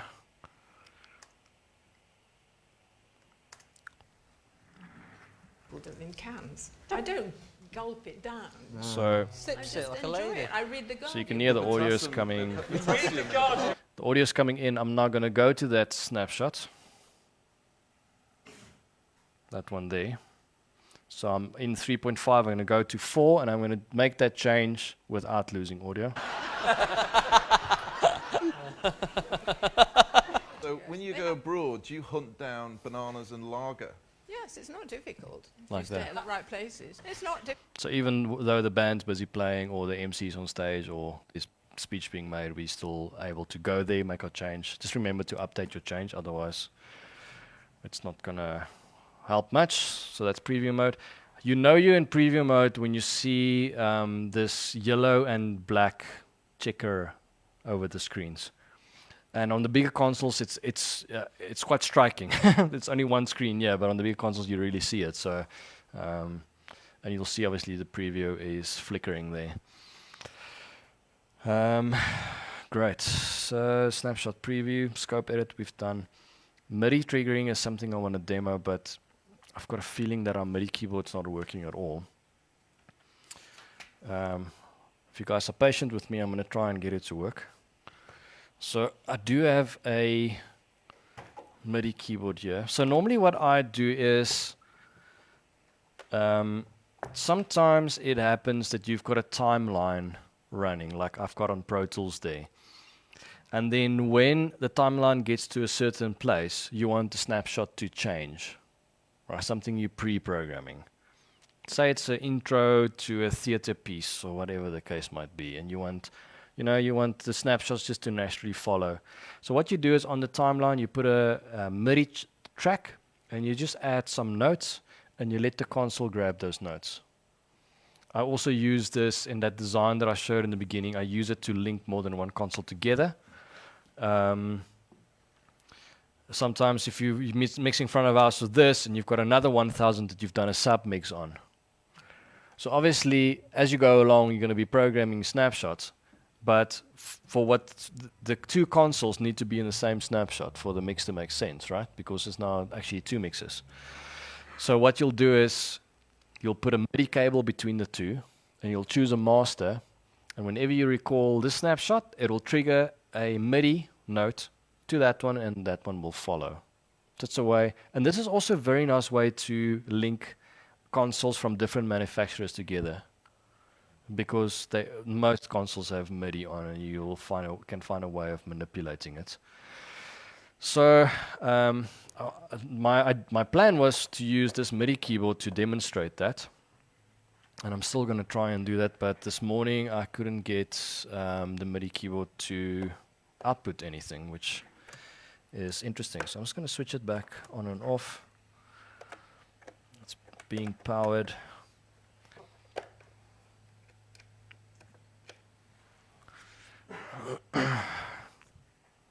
Just going to do a quick test here.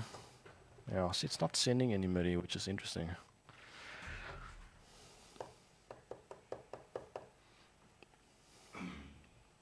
Very interesting. Let me just recall another show file, make sure it's not something I did on the show file.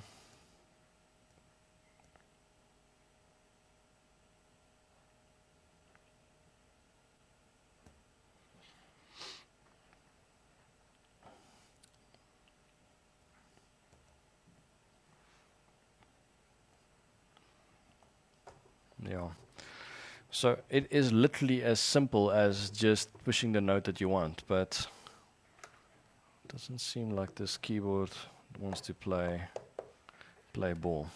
Just check for me in the back if this MIDI, let's have MIDI in. Let's maybe just... Maybe it's USB and MIDI cables conflicting with each other. It might be that. It might be that. Let's try and put this on UPS, just on a charger instead of... Okay, so we're going to try to make it work for you guys. Do you have a USB? So what we're trying is to... the keyboard's also got a USB out. We're going to try and just plug that into a normal USB charger and not... Will that reach? Maybe just bring that plug strip here. Okay, great. So while we're figuring that out, we're going to do the following. So how it normally works, I'm going to explain it in case we don't get it right. It works like this.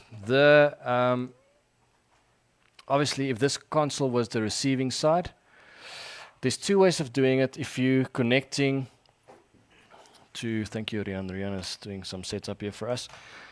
If we are connecting this console, and this is the slave connecting from... the master to a master. What we'll do is, if it's two Soundcraft consoles, we can just use the setup in this manner. So we're going to say, use this one called go to Q. We're going to give it a device ID. So that's just the output at the back. The small consoles only have one out. The bigger ones have an additional one. So I normally just label my output the same as my snapshot, which makes a lot of sense. So if it's number 3, I'll make it number 3. Not to confuse anything, and make that number 3. So obviously the snapshots on the two consoles need to be the same. You'll line them out. Then you'll take the MIDI cable out of this into the... Oh, this MIDI keyboard is not happy. Oh, this is frustrating. You'll take the MIDI out of this console into the receiving console, and you'll do exactly the same there. So now there's two ways of doing it. The one way is that you can use the same preset, which is go to Q, and like that. And then when you fire this, it will pick it up on the other side and will recall that snapshot. I should maybe see if I can just use the console as a master and a slave. That's maybe another way of doing it. I'll send a signal from the one. So the thing I like about the way that Soundcraft has done it is that it's got this little learn button here. So sometimes what happens is we're receiving the MIDI note from a console that we don't know how it's set up. We don't know where in the range that MIDI note is. It's just a random note. So when it comes to Soundcraft, it's quite easy because you can use go to Q and just line them up and they'll trigger each other both ways if you want to. But when it's maybe a different manufacturer, you don't know where what note it is. So you can use this tool called Learn. And I'm actually going to try and just send the same signal out of the VI1000 back into it. Maybe that will be a cheat way of doing it. So I'm going out of the output into the input.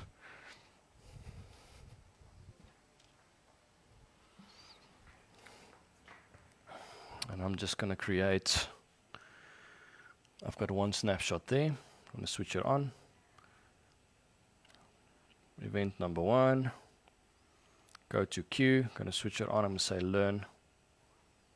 Oh, there's something very odd. I think my cable might be busted. That is the only explanation I have. Because normally it's as simple as that. You say fire and it picks up the same note there. We'll see if we can get another cable and we'll come back to this to demonstrate it. I'm sorry about that.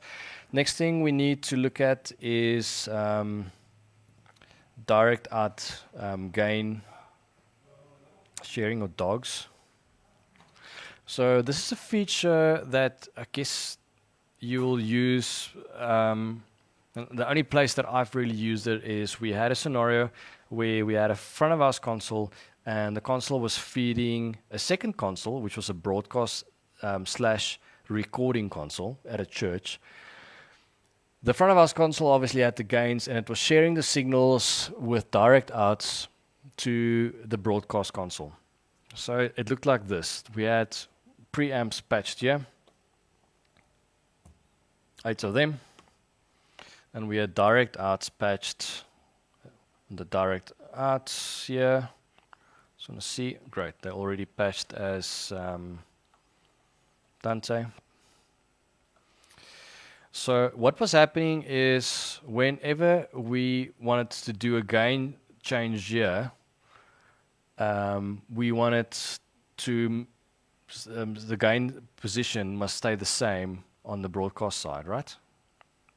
So that still makes sense. So we use the function, this dog function. You have to go to settings.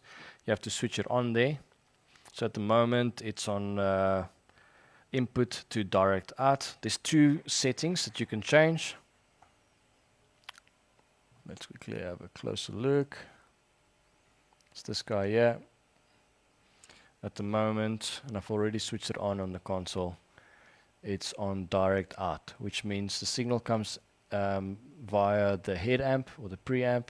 When we pull the preamp up, it should theoretically trim down the direct out. So I'm going to quickly go to channel 1 and manipulate the gain. So what I'm busy doing is, if you look at the top of the screen there, I'm pulling the gain up, but the direct out is going down. So that's how you know that gain structure is now staying the same. So this is quite, once your preamps are set up and you've got a nice gain structure, but you maybe the front of house engineer and you are also doing a recording or a backup recording, I suggest switching this on. So that if in a scenario where you need to grab some gain, that you're not clipping the multi-track machine that you are sending this to. So this is probably the most common way of using this, or but you can also switch it to the following mode, which is channel. So when it's on channel, it does this. It is, when we're pulling up the gain, it's dipping down the trim. So this is a scenario where you want to give, pull a bit more gain, but not change your gain structure for the rest of the channel. So say you're doing a recording, and the one side of the stage rack, so stage track out main, is just put into the input. The main output of the stage track's coming to the front of house console, and the aux output of the stage track's going to recording. Now, obviously, then if it's in direct out mode, the recording's still going to clip. But you've set up your console and you're sending to plugins and effects units and vocals. You can't just now change the gain. If you put the gain down, the recording guy's saying, listen, you're clipping the vocal, and you're like, okay, well, if I put it down, the monitors are going to be messed up, for instance. So then you put it in this mode, where now you'll be able to trim it down there, and manipulate it that way around. Or maybe the guy says, listen, I need a bit more, or whatever the case might be. So yeah, that's more in a scenario where you're splitting the signal between from the stage track out. Okay, where are we at? We're gonna try and get, if you guys don't mind bearing with us, we're gonna try and revive our MIDI keyboard. You're into the input there, right? Let's see. This is normally actually one of the easiest things to do. I don't know why we're struggling with it today. It should be extremely easy. This keyboard doesn't want to know anything. So normally it's a simple. I don't think this keyboard is outputting anything.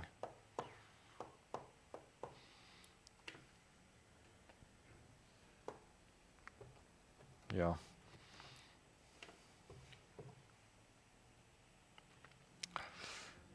Oh, sorry guys, annoying. But anyway, yeah, it needs to populate there. Yeah. Just want to see, maybe it's out of range.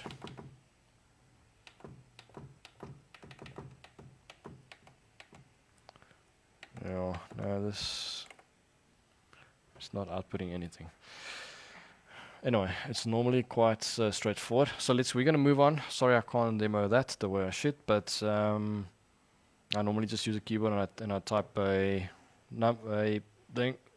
any key and then it picks it up. That's as simple as it should work. Something we looked at, and I can't remember if we did it in the morning session or afterwards. I think actually it's something we did in the afternoon session, is you can bring the data from your receivers onto your console. So obviously we've got a network connection set up there, and there's this little tab that says wireless mics. When you click it on, it's going to ask you to what network you want to connect, and we're going to say to the wireless mic. So this is the mic that I'm busy talking on. And obviously, if there's more microphones, they'll populate there. And if you've gone into wireless workbench and you've labeled them, it won't say Shure there, it'll say the actual name of that device. So it'll say whatever, John or whatever the case might be. So it'll make a lot more sense. At the moment, it's just saying, this is the generic naming. And this is a receiver. It's a QLX D4 that I've just taken out of the box and I've switched it on and I'm using it like this. So how it works is the metadata associates to a specific input. So the first thing we're going to do is just create an input and give it a name. So let's say we're going to use this first one. It's already plugged to mic 1, so we can associate it to that. We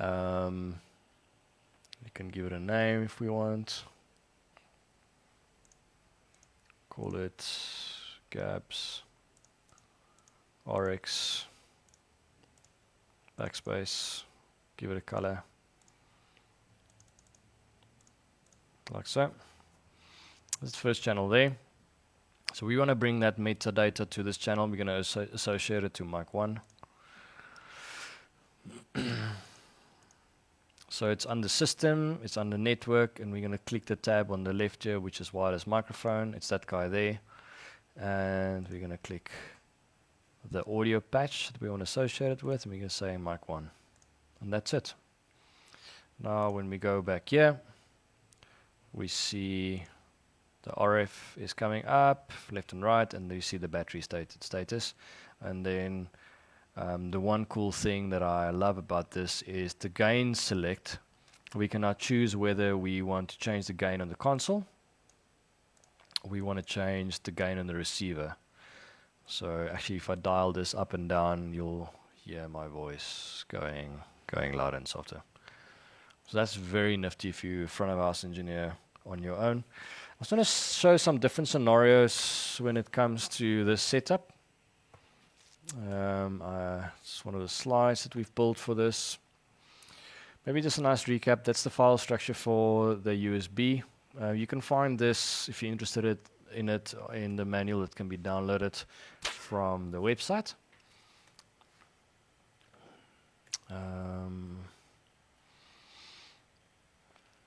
This is the setup we did to get the metadata onto the console. You can see very simply it's just going via one little hub, and I've got a network cable going out of the HiQ net into that switch and from the microphone and I'm running actually everything DHCP. I haven't done any hard work here. I've just plugged it in and I allowed the switch to do its own thing, and it's working so far really well.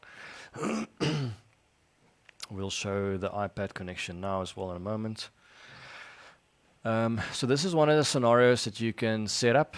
You can go into the network switch and then split it up to different consoles.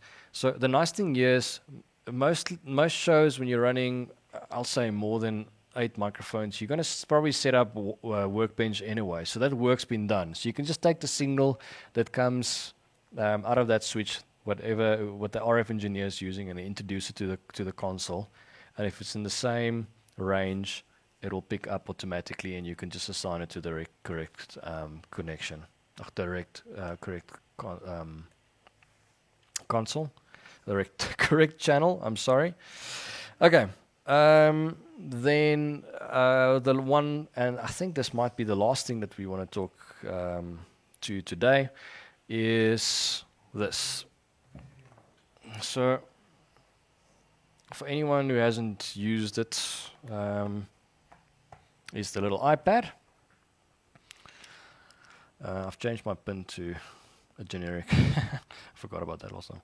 So it's very simply. So we've got a network that's already set up, and the fact that the console can connect to that network is a really good sign, as I've said. If ever, and I'm going to just say it again, you're in a scenario where you're struggling to switch this on and off, then you should be worried immediately. It's always one of two things. It's the console's not happy with the network that you're trying to introduce it with. And then people say, oh, they have to restart the console. And I normally find that it's managed switches. The console doesn't always like to talk to a managed switch. A cheap and nasty unmanaged switch will do the job, no problem. The second thing is, do you prefer MIDI over Dante or the other way around? And maybe give any reasons why. Christiana's also. okay, we've got a question. Christian's asking about MIDI and Dante. I'm going to come back to that in a minute once I'm done with this. So the test I normally do is to see if this can easily switch on and off. If you have to restart the console to introduce it to a network, you should be worried immediately. The second thing that can happen, and it does happen not often, is someone buys more than one VI and they're brand new and they're trying to switch them on, but the HiQ net's the same. It's the default. Then obviously you're going to have an issue when it comes to your network. So it's a stupid little mistake to make. But so on the console, I've got it as 100, and on the offline editor, I've got it as 47. So it can be anything, doesn't matter. Just make sure that they're not the same. It's happened to me once that it was they were the same, and I couldn't figure out. But it's two brand new consoles. Just be aware of that. So you switch that on. I've just taken a wireless router and I connected it to that same network switch. I'm going to go into my settings. I'm using an iPad. And I'm going to go to the network and I'm going to select that network. So this iPad knows that network already. Then we're going to open the app. And at the top left, there's a little button that says devices. And it should populate under that list automatically. There. So we can see it says 47 Soundcraft VI 1000, which is the, I don't know, it's better to see it like that, which is my computer. And it also says 100 Soundcraft. So the numeric in the beginning there refers to the HiQ-net. And now, theoretically, it should just connect. Very simple. So unfortunately, I don't have a screen share of this, but very simply, you just use your finger to scroll where you want to go. If you want to jump to somewhere in the console, you'll go to meters, and you'll click where you want to go. So we can quickly actually load a show file and show you some metering. Load. Just going to switch off the masters. Let's get some playback going.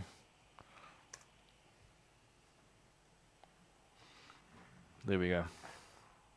So obviously when the meters are going, it's a lot simpler to find. There's a bit of lag on this network for some interesting reason.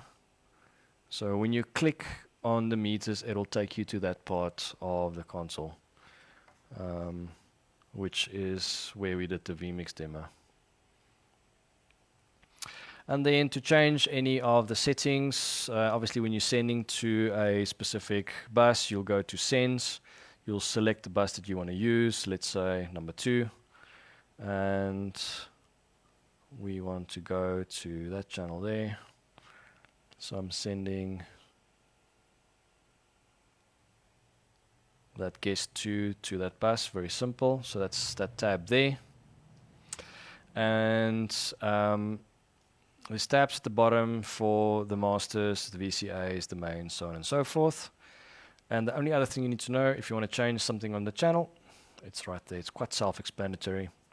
EQ at the top, dynamics in the middle, and all the miscellaneous bits and bobs, so at the bottom there. Very easy to use. Yeah, and it's quite a nice tool to use. When we're mixing monitors, we use this very, very often. All right, what's the question? Let's give it to you again.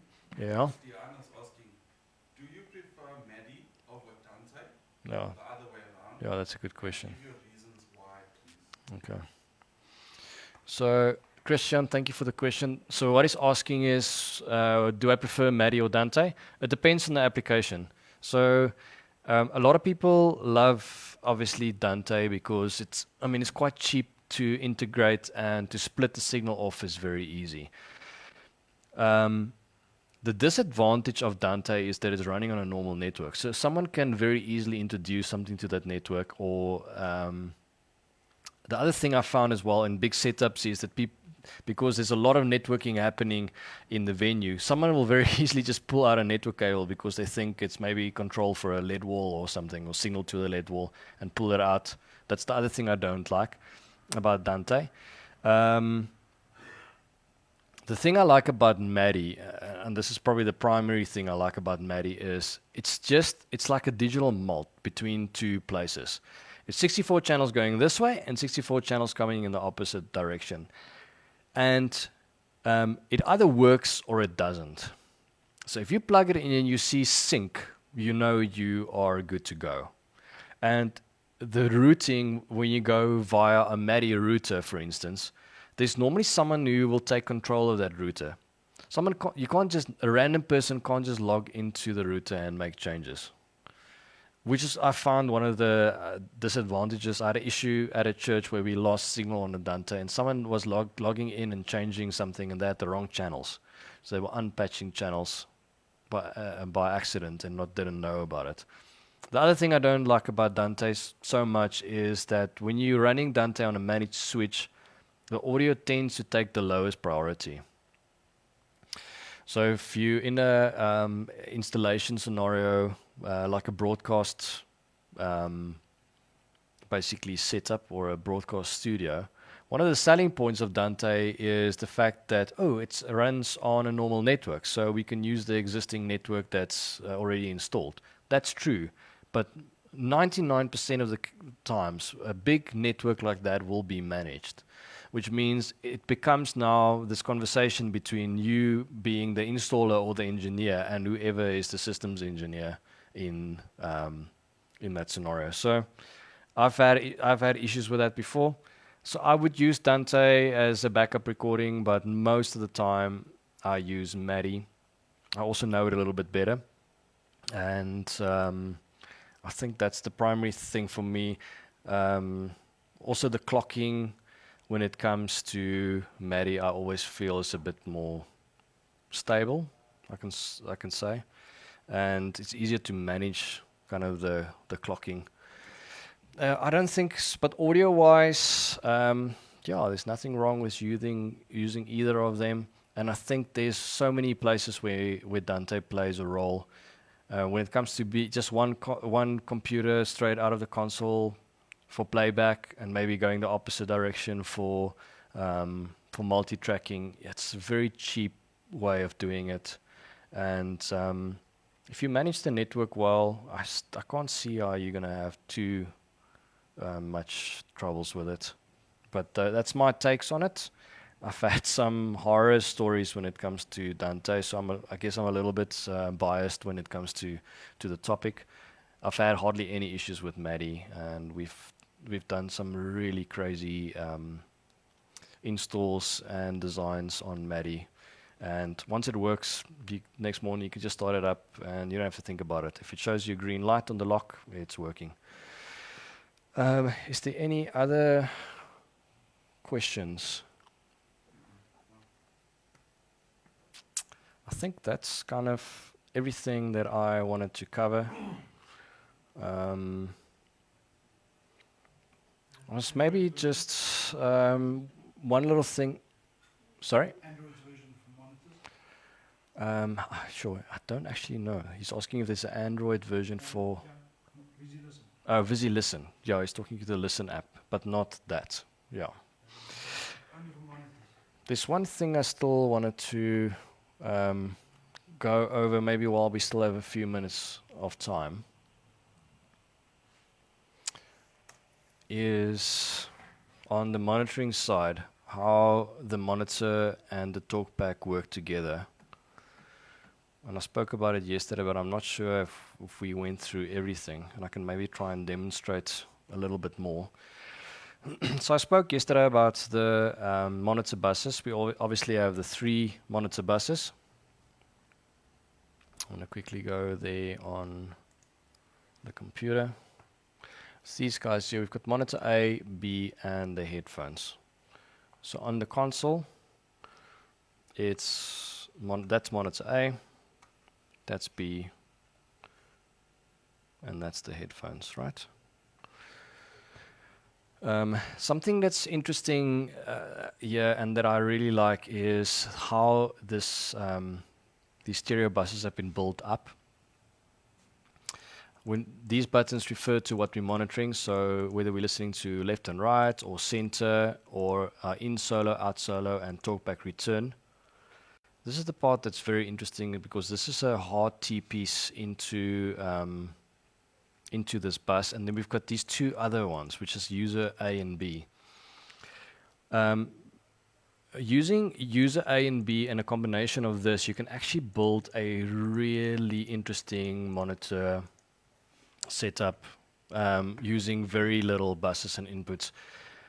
I I came across this very interesting scenario where when I'm mixing in-ears and I've got my in-ears in and we're mixing for a long period of time, is that if I take my in-ears out too many times, my ears actually start getting really sore, just from the motion of putting them in and out. So I was thinking, how can we get around, how can I hear everyone, but be in a scenario that doesn't influence the way that I mix? So, I mean, getting a split off from the comms or from, say there's a tech talk and they've got their own little console that they're using to do tech talk, or there's an OB van, we maybe want to hear what's going on air. There's playback machines. So there's quite a lot happening in a big show, and during rehearsal there's a huge amount of communication happening. And if you have to pull your in-ear out all the time to talk to a technician or talk to an artist or anyone in the venue, your ears actually get really sore. So that's when I actually started looking into how this section works. Something that I found is, obviously when you're mixing monitors, you won't have your channels assigned to left and right. So you'll be in this scenario here, where you can gang the whole console and assign everything from left and right. And what's happening now is, because we're the monitor engineer, these 3 buses are doing nothing. But it's still buses, and we can use them. So I've started using them for my talkback. How do I do it? And you need to understand how the section works to use it in a nice manner. These two buses here, so left and right center, and also these 2 users. When I am mixing on the console and I solo something, I am listening to that solo is then going to this bus, whether it's pre or post. So if it's set to auto, when it's 1, it's being PFL'd. If I'm using multiple, it's AFL. Right? That's how the console works. As soon as I clear my solo, I'm listening to that insert there. Left, center, right, or just center, or one of these 2 users. Then I can decide also how much of that I want to hear, nothing, or a little bit of it while I'm in the solo mode. So we can hit solo, and there's something called solo blend. If I pull this up, I'm sending whatever's on those inserts to my headphone out. So this allows us to actually set up a very interesting monitor situation. When I'm mixing monitors, I'll go with this scenario here. All my talkback is coming in as channels on my console. So maybe I've got a talkback coming from the comm system, and there's a director, and there's some tech talks, so maybe a few of technicians coming to my console, and I assign those channels. I bring it up on the console somewhere where I've got space, maybe here. I'll bring them up and I'll assign them to left and right. So it's obviously post-fade. So when they are talking, I can now EQ and compress this. When I push them up and I'm not soloing anything, I'm hearing them. As soon as I solo something on the console, they dim out. They go softer. And I'm not hearing them anymore. Because I'm only hearing that bus there when I haven't soloed anything. Except if I use this trim up here.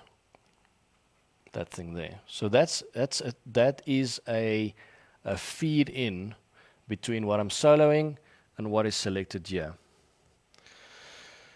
So I've got my tech talk coming in there, for instance, all my comms, and then the other thing I do often when it comes to rehearsals, I need to be able to hear maybe the comms that's in the OB vans, because I want to follow what's maybe the playback's coming from there. It's an award ceremony, and there's a director calling it there, so I'll ask them for a signal out. We'll go to user A, and give it a patch point. Say it's coming in local, it's just an XLR, it's coming in mic 16. I'm just going to patch it on both sides, local 16, like that. Give it a name, OB.com.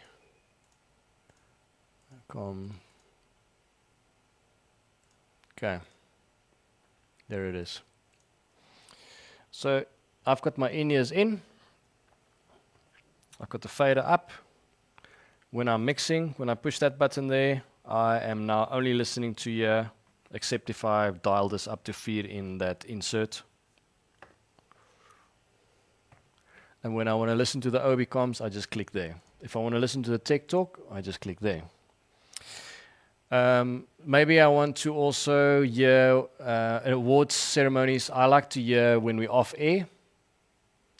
So I'll normally patch that as well. I'll create a user and call it, say, off air. Like that. Give it its inputs. I'll say it's 11 and 12. Like that.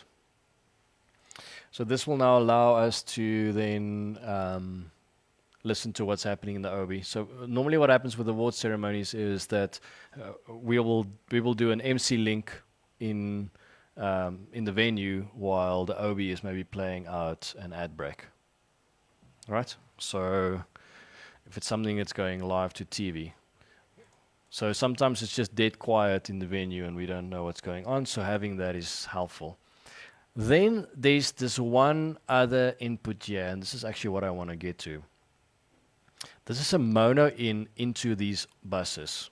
So you can send them to any of these buses, monitor A, B, or headphones. Its patch point is under the talkback section, and it's this guy here. Switch it on, there's a gain there. And this I normally, if there is a specific signal that I always want to hear, so when that person talks on there, like my front of house engineer, or if there's two monitor engineers and he's trying to get my attention, and I always want to hear him regardless of where I am on the console, I patch it into that input. It's a direct T piece and it doesn't get dimmed. When I solo something on the console, it's always in there. So 90% of the time when I mix, that'll be the other monitor engineer. So I'll ask him just to send me his talkback mic. Obviously be managed. So how we normally patch it external out will be to him. We normally use MADI for this. So let's say the last MADI channel there. And then so I push that button, that goes to him. On his side, he brings in that same channel here. There. All right. So say I'm sending the last one or the second last one, actually won't be the same channel, right? Like that. So what's happening now is when I push external there, it's taking a direct T piece of my talkback mic and it's sending it directly to him. And he's returning to me on a channel there. So let's say it's the front of house engineer is returning on that MADI channel because we've got a MADI connection. And now I can switch it on there. The nice thing and that's nice. What's cool about this? If you're setting up quite a big setup on the console, you normally start running tight on buses. So not having to spend an output bus just to talk to front of house or an output bus just to talk to the other monitor engineer is quite handy. You can obviously also, that external out, you can multi-patch it. So you can use it as a shout. So say a shout to the comms or a shout to the dressing rooms and just give it multiple patching if you want to use it that way. But if you want to talk to the other engineer, this is a really nice way of doing it. Yeah, at festival or anything. Once you've set it up this way, it becomes really cool because we can now go, okay, remember the scenario I said yesterday is those are our in-ears, preset 1. And everyone knows how to do that. That's quite easy. And those are our wedges, like that. And maybe we're using this preset as an evac. So if we talk there, we talk to in-ears. We talk there, we talk to wedges. We talk there, it's an evacuation. We talk there, we talk to the front of house console. Once you've done the setup correctly, it's now very easy to manipulate what goes where. If, for instance, and this happened to me once, we were doing a rehearsal, and while they were rehearsing, the choreographer, she came down to monitor land, and she wanted to talk to the front of house engineer, because he was playing her tracks. And I had to relay to her the whole time, because she didn't have a comms set. So what I did is, I took my cans, I plugged it into the headphone out, I gave it to her, I gave her my talkback mic, and I just did this. I went, okay, that's the headphone out, boom, boom, boom, and I did that. Now I've created a direct loop between my front of house is talking, the front of house mic is talking to the headphone out. I can still mix on the console, because solo in and solo out is not selected, and they're not hearing my talkback. And she's talking directly back. So it's basically just a loop there and back. And it's not affecting any of the mixing. I can still mix as per normal, and it's not a problem. Here's the thing that often happens as well is the front of house engineer says he wants to talk to one of the crew, and they're standing next to me, but I've got my in-ears in. So now I have to relay everything to him. So what I do is I go on B, which is normally my wedge. I push it up. And I just do this. That. Now whenever he talks, it's only on the wedge. And whenever the technician next to me talks, it's going straight back to front of us. So once you've done and thought a little bit about how you setting up your talkback, from there on it's actually quite nice and quick and easy to manipulate it. Another scenario is they may be sorting out a buzz, and one of the technician wants to hear the buzz, so we just go solo in, give him some headphones, and we just solo the channel like that, right? And now, At a big stage, festival stage or something, yeah, he's busy wiring it in. Listen, there's no signal coming through on 7.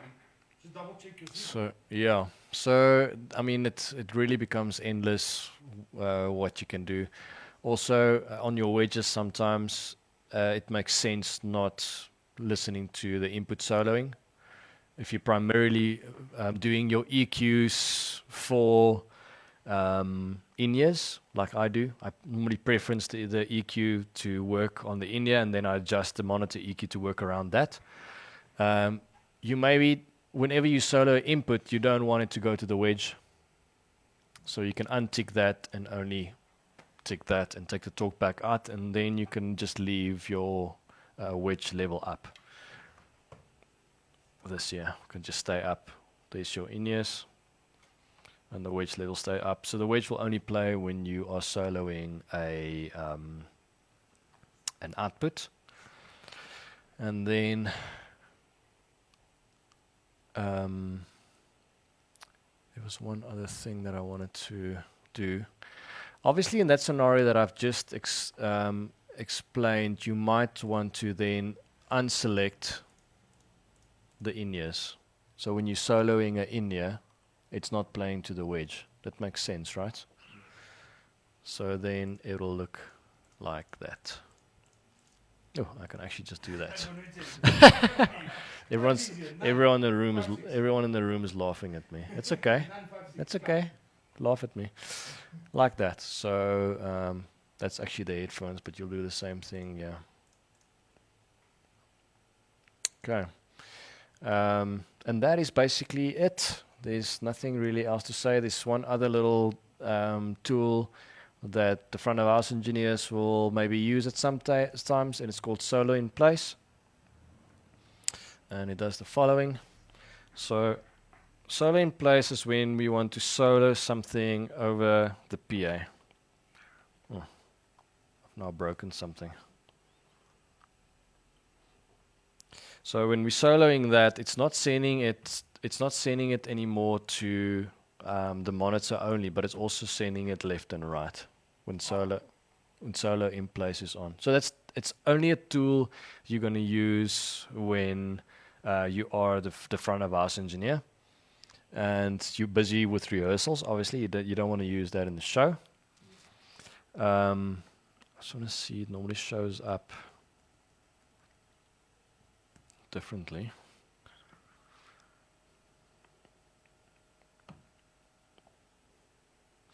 There we go. So when you solo, it's actually muting all the other channels. So this is when you're the front of house engineer and you're not sending any of these signals to monitors, and you maybe just want to listen to the bass in that moment, you can solo it. It does time out after a little while. It will switch off by itself. And you don't want to switch that on in the show because that'll be interesting. Okay. That's it from me for now. For everyone on Facebook, I don't know if you guys... Ooh, battery's dead. I don't know if you guys have any questions left. Any questions in the room? No. We've got one question in the room. Which one did you say has more advantage when it comes to clocking between Dante and Marr? I think he's asking, so the question is, what's the advantage when it comes to Dante or Marr, the clocking? I think when you really look into it, I mean, it is the same. Both sides, you're going to have to choose a master clock. I think what's simpler is, in the sense, when you're doing Marr, you can do like a word clock, and you can say, okay, cool, you're forcing the word clock. So it's a piece of hardware generating the clock. As long as that thing is on, everything else will follow. So, but Dante, you don't have a physical... In Dante, you're just selecting any random device as your master. So, You can't set a laptop. so he's saying you can't set the laptop, and if I switch the laptop off, You lose the clocks. It picks another clock. it picks another clock. So we don't actually know what our clock is. One of the most important things when it comes to digital audio, just jumps around between hardware as it please. I don't know. For me, it's like, it's nerve-wracking. It's nerve-wracking. In a live scenario, to not know, Always prefer to have the to not know what my clock is, that bothers me. I don't know if it should bother everyone. I like to see, maybe I'm just conservative. I like to see a nice fat master clock there and it's on with a dual power supply in it. And then that can have that can have a fall over quite easily. I mean, to have a fall over for that is not a problem. If you use a Marr router, that can be the master.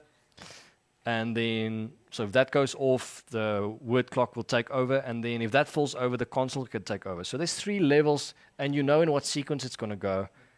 So for some reason, physically have to go and set it up. for some reason, that sits better with me. You have to go and physically set it up. In an install scenario, it doesn't matter. Come on, it's controlled. But in a live show and a festival, yeah, it's just me. But I mean, as long as you've designed your system well, then you shouldn't have any issues. Okay, guys, that's it from me. I'm going to dial off. If you guys have any questions you didn't think of, just pop it into the comments, and then I'll have a look a little bit later, and I'll answer them. And yeah, thanks for watching. Cheers. Bye-bye.